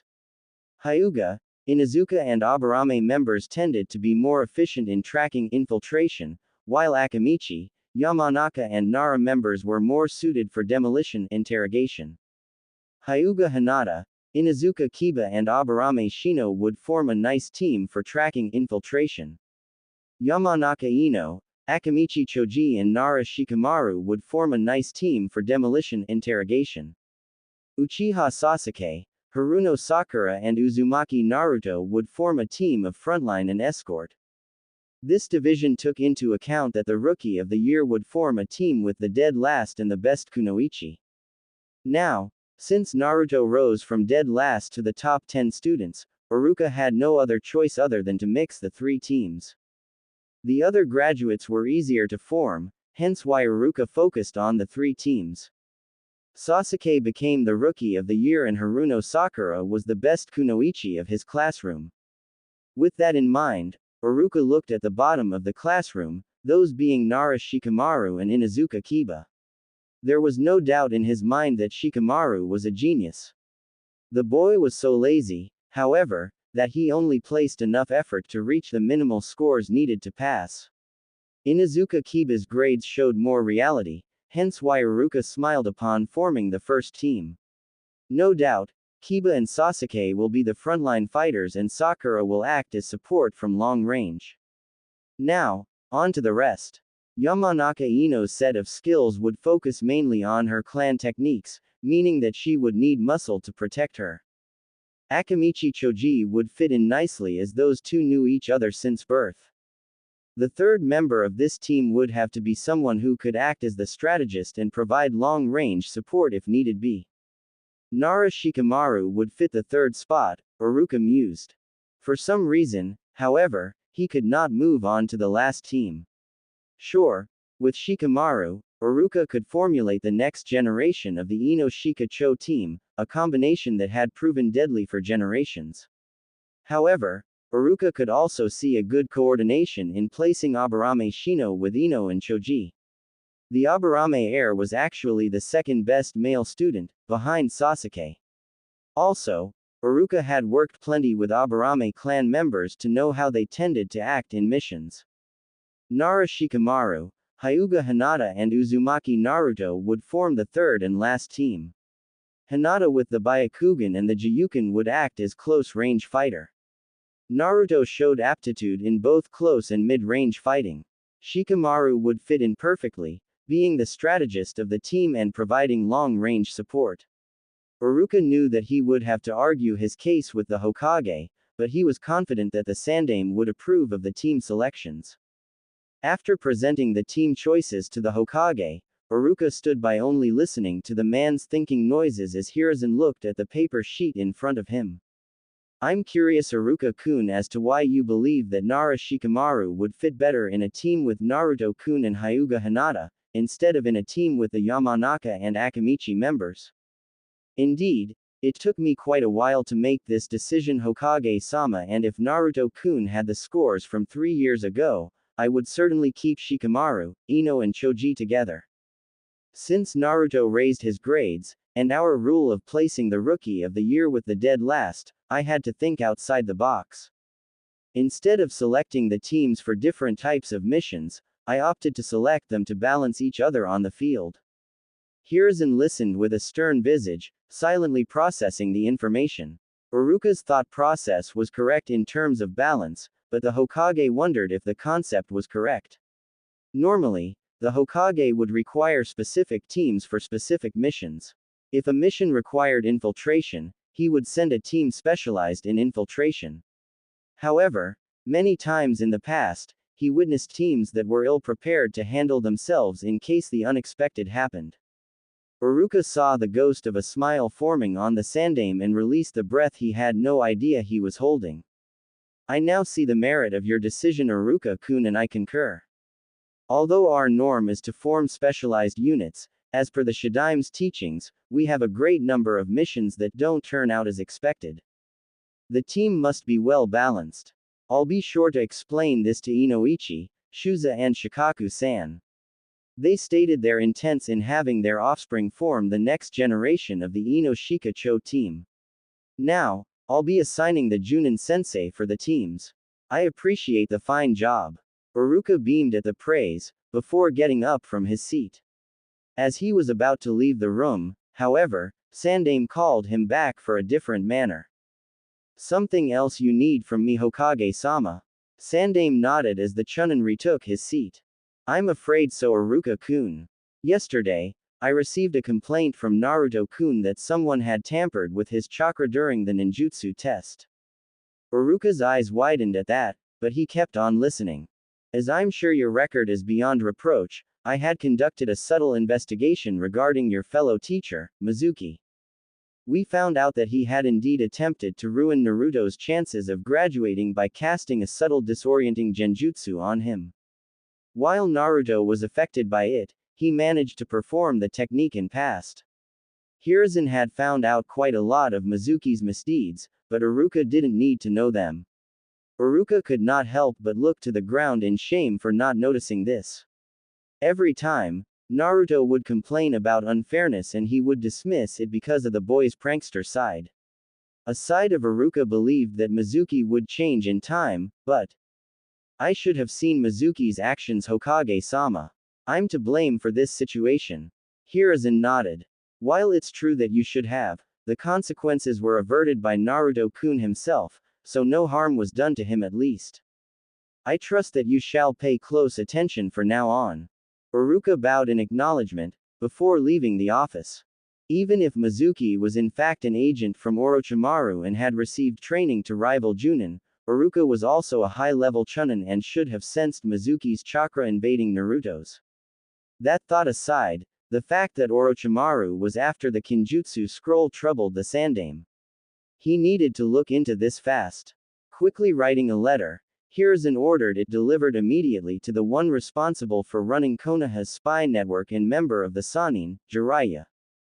Who better to spy on Orochimaru than the man's former teammate? At the academy. 2 days passed since the Genin test and those who graduated now stood inside the classroom waiting for Iruka-sensei to arrive. Everyone was busy chatting amicably, telling how excited they were at finally graduating. Naruto simply remained in his seat, wondering about things in general. He wondered if the Sandaime did something to Mizuki after his complaint. He wondered who his team would be and who would be his Junin sensei. Above all, he wondered about his work ethic, now that he didn't have Tobirama sensei to tutor him and arrange his training schedule. He did read the Nadaime scroll last night and saw many skills he had to learn. Advanced water ninjutsu, new katas for both taijutsu and kenjutsu styles, genjutsu techniques, fuinjutsu knowledge and space-time ninjutsu that Naruto could barely understand, outside the basics provided by the Nadaime. For now, Naruto figured that taijutsu, kenjutsu and water ninjutsu took precedence. He needed to train his Fudan skills as well, but he wouldn't find much in the library. He could use a couple of genjutsu as well. The rest he could figure out later. Fuinjutsu and space-time ninjutsu were too complex for him to attempt before reaching the level of Chunin. Naruto didn't bother to notice that some of his classmates were staring at him. He knew that people would notice his new uniform choice. There was a reason that Naruto chose to keep the same clothes all the time. He needed to be inconspicuous from the crowd, so as not to attract too much attention. Now that he graduated, he needed to wear something that was practical and would not hinder him in a mission. He focused on light colors so that the enemy would not spot his presence.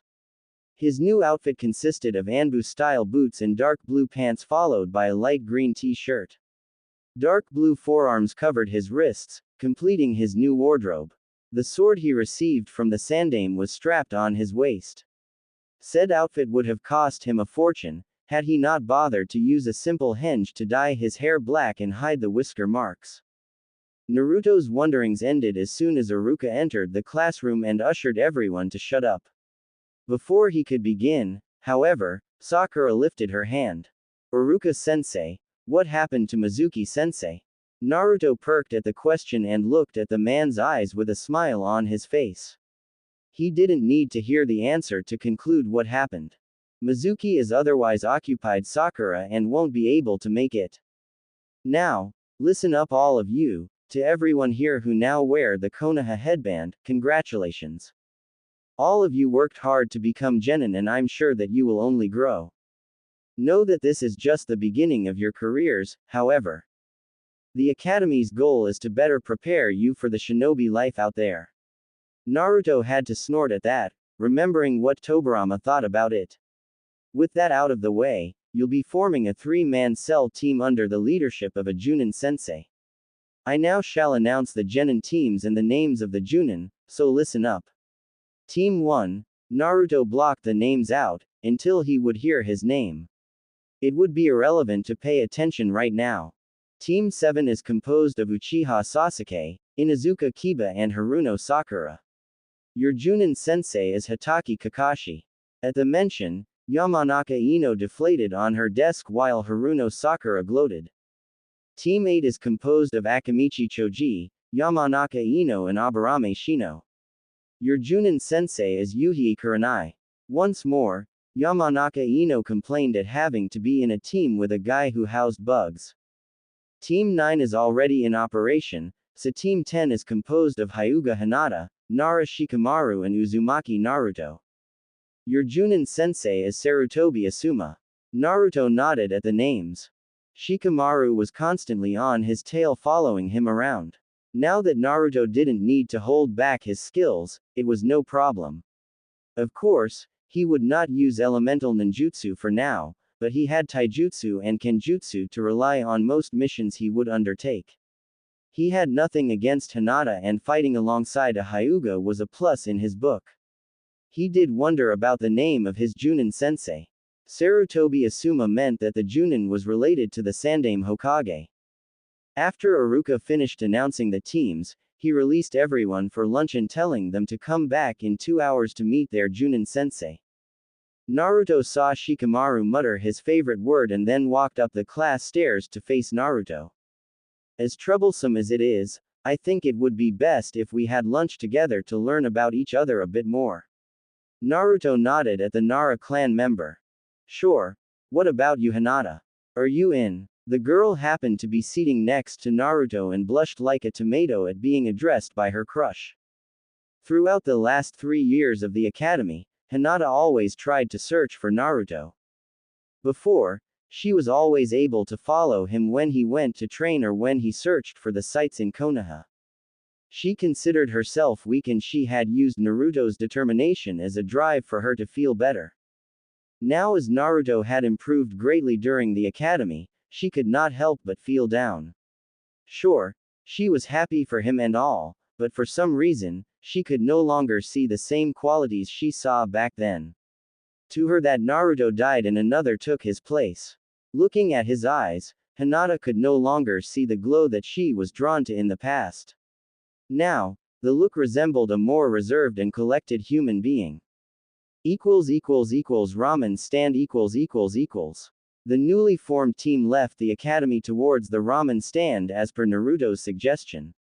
Shikamaru found it too troublesome to argue and Hinata didn't mind. Once everyone ordered the respective dishes, Shikamaru turned to Naruto in order to study the troublesome blonde for a good 10 seconds. What he saw staggered him. Naruto's improvement at the academy was shocking enough, but this one before him had changed even more. His posture exuded confidence and he could see that the boy was always alert to his surroundings, even if Naruto appeared busy eating his noodles. The clothes change was a bonus to the huge question mark inside Shikamaru's head. If it was one activity that Shikamaru enjoyed, it was solving a mystery, something that even his high IQ could not solve right away. He needed to solve the riddle that was Uzumaki Naruto and he had found the first item to focus on. Say Naruto, what's with the sword? I had no idea you used one. Naruto finished eating and looked at Shikamaru before looking at the sword. It was a gift from the Sandaime Hokage after I managed to improve my grades. I've been practicing with it for 2 years now, I think. I just didn't bother to bring it to the academy, since I wouldn't use it. Quite impressive how you improved in such a short time. I almost dare say that you just pretended to suck at the beginning. Naruto released a long laugh at the comment. If only they knew. I did suck back then for sure. Back then, I had a long talk with the Sandaime and he explained to me that if I were to aim the Hokage position, it was imperative that I worked hard at the academy, to master the basics. Let me tell you, at first, the academy books were like a foreign language to me. I had to purchase a dictionary just so that I could understand what the book said. Also, there was the fact about my chakra capacity. What about your chakra? This time it was Hinata who asked. Naruto was laughing like a hyena from the inside. His sensei would be proud of him for directing the conversation. At first, when we started learning ninjutsu, the kawarimi and the henge became easy enough with practice. However, for the life of me, I couldn't perform the bunshin. It turned out that the reason I could not perform it was because I happened to have a large chakra capacity and not enough control. Because of this, I went to the Hokage for tips and he taught me how to improve my control. From that point on, with enough hard work, I managed to perform the technique and improve my grades. Funny isn't it? Shikamaru merely frowned at the new information and wondered why neither of the teachers bothered to point this to Naruto. The academy measured the amount of chakra of all the students. He was about to ask Naruto more questions, when Naruto opened his mouth. But enough about me, though. Tell me, Shikamaru, how was it that your scores were so low? I found a history book in the library and it said the Nara clan were known for their high intellect. It was too troublesome. I placed enough effort to pass. I don't have any qualms about showing off and I certainly don't aspire much in the future to really apply myself beyond the bare minimum. Wow, the book also said that the Nara clan were known for their laziness, but I thought it was exaggerated. Hinata released a small giggle and Shikamaru's forehead showed a small vein at the comment. Even it was true, no book would ever say something like that. Naruto's laughter afterward only proved it was a joke. What about you, Hinata? I read a lot about the Hyuga clan as well. Your Byakugan and Jiyuken are quite feared, huh? I can't wait to see it in action. Hinata blushed at the praise, while Shikamaru frowned. In this little conversation, Naruto showed a lot of knowledge regarding the clans in Konoha. He had no doubt that he knew about the rest as well. Well, I'm not that good in the Jiyuken as my cousin and my younger sister. Naruto frowned at the response. He didn't realize that a Hyuga knew humility. How come? I've seen your moves at the academy. Looks pretty great to me. Hinata blushed once more at the praise. To Shikamaru, was clear as well that Hinata's confidence in herself was lacking. I don't know, father always berates me in our practices. Naruto and Shikamaru looked at their teammate as she looked on the ground in sadness. Well, I still have doubts about that. I know what I saw after all. Hinata smiled at the comment, but the memory of her father was still fresh in her mind. Shikamaru observed from the sidelines for a while. Hinata needed to work on her confidence or else things will be quite troublesome to manage. The team finished the rest of their meals in silence, before paying the bill and returning to the classroom.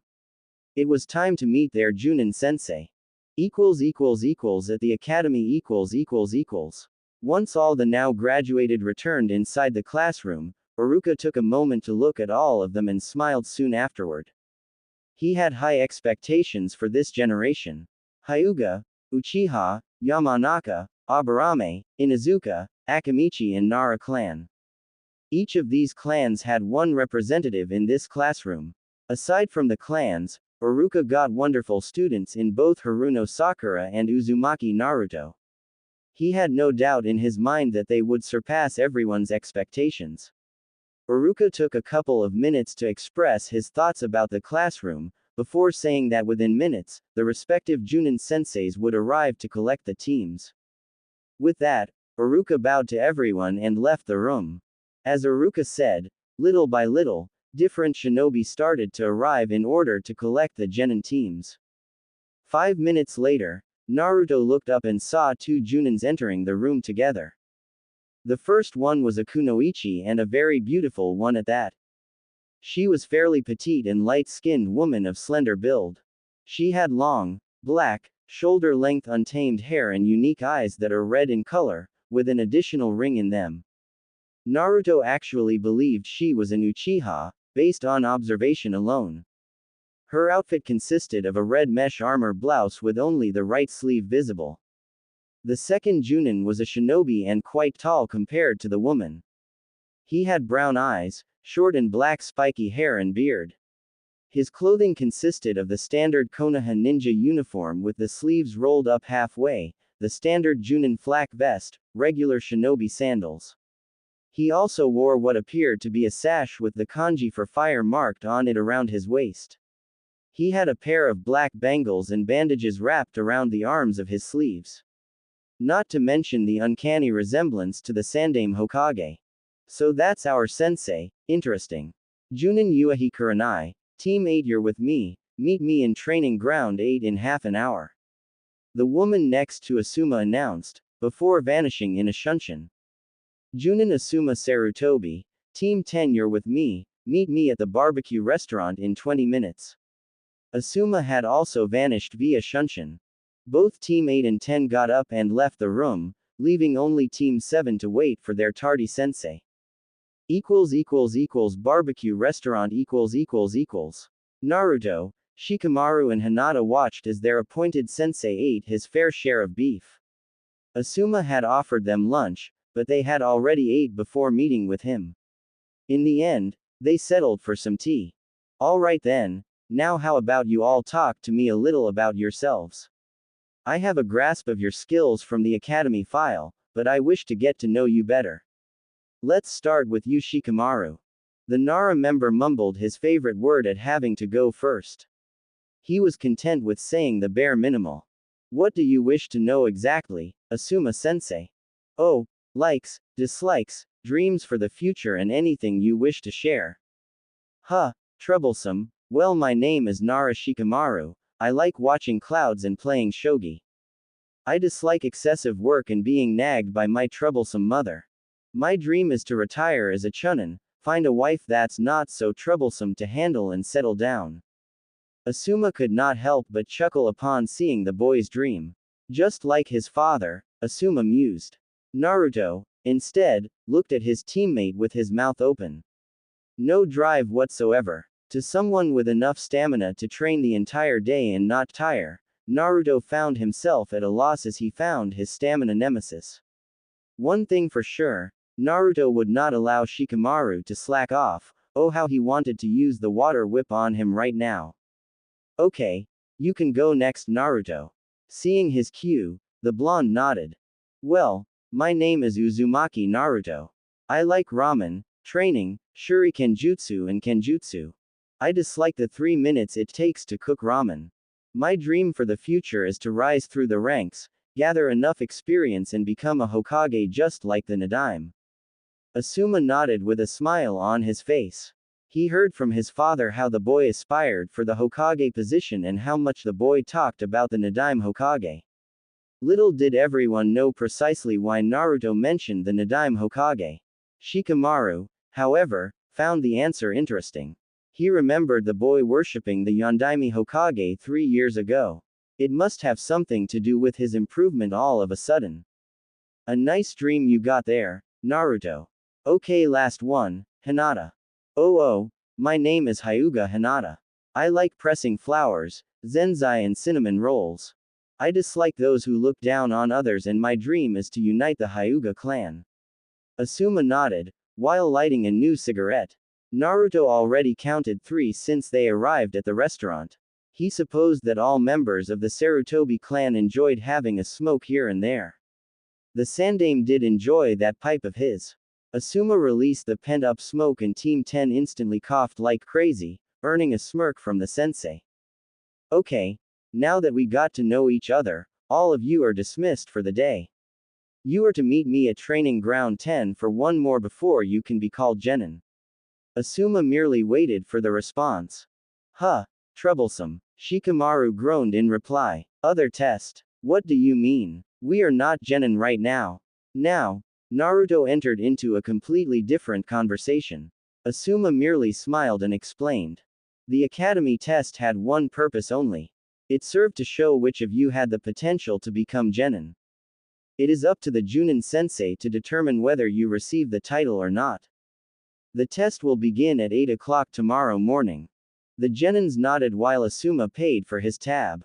After that, the team left the restaurant and each went on their separate ways. The sun began to show its descent as Naruto reached his apartment. Tomorrow would be the first real test of his life and he could not wait. He could not show any sort of elemental manipulation. Naruto even felt he couldn't use the first techniques he learned either. Since he is not officially a genin, he wouldn't have an explanation as to how he knew those techniques. It wouldn't be a problem after he passed tomorrow, since he would have official access to the library. For now, only taijutsu, shuriken and kenjutsu, unfortunately.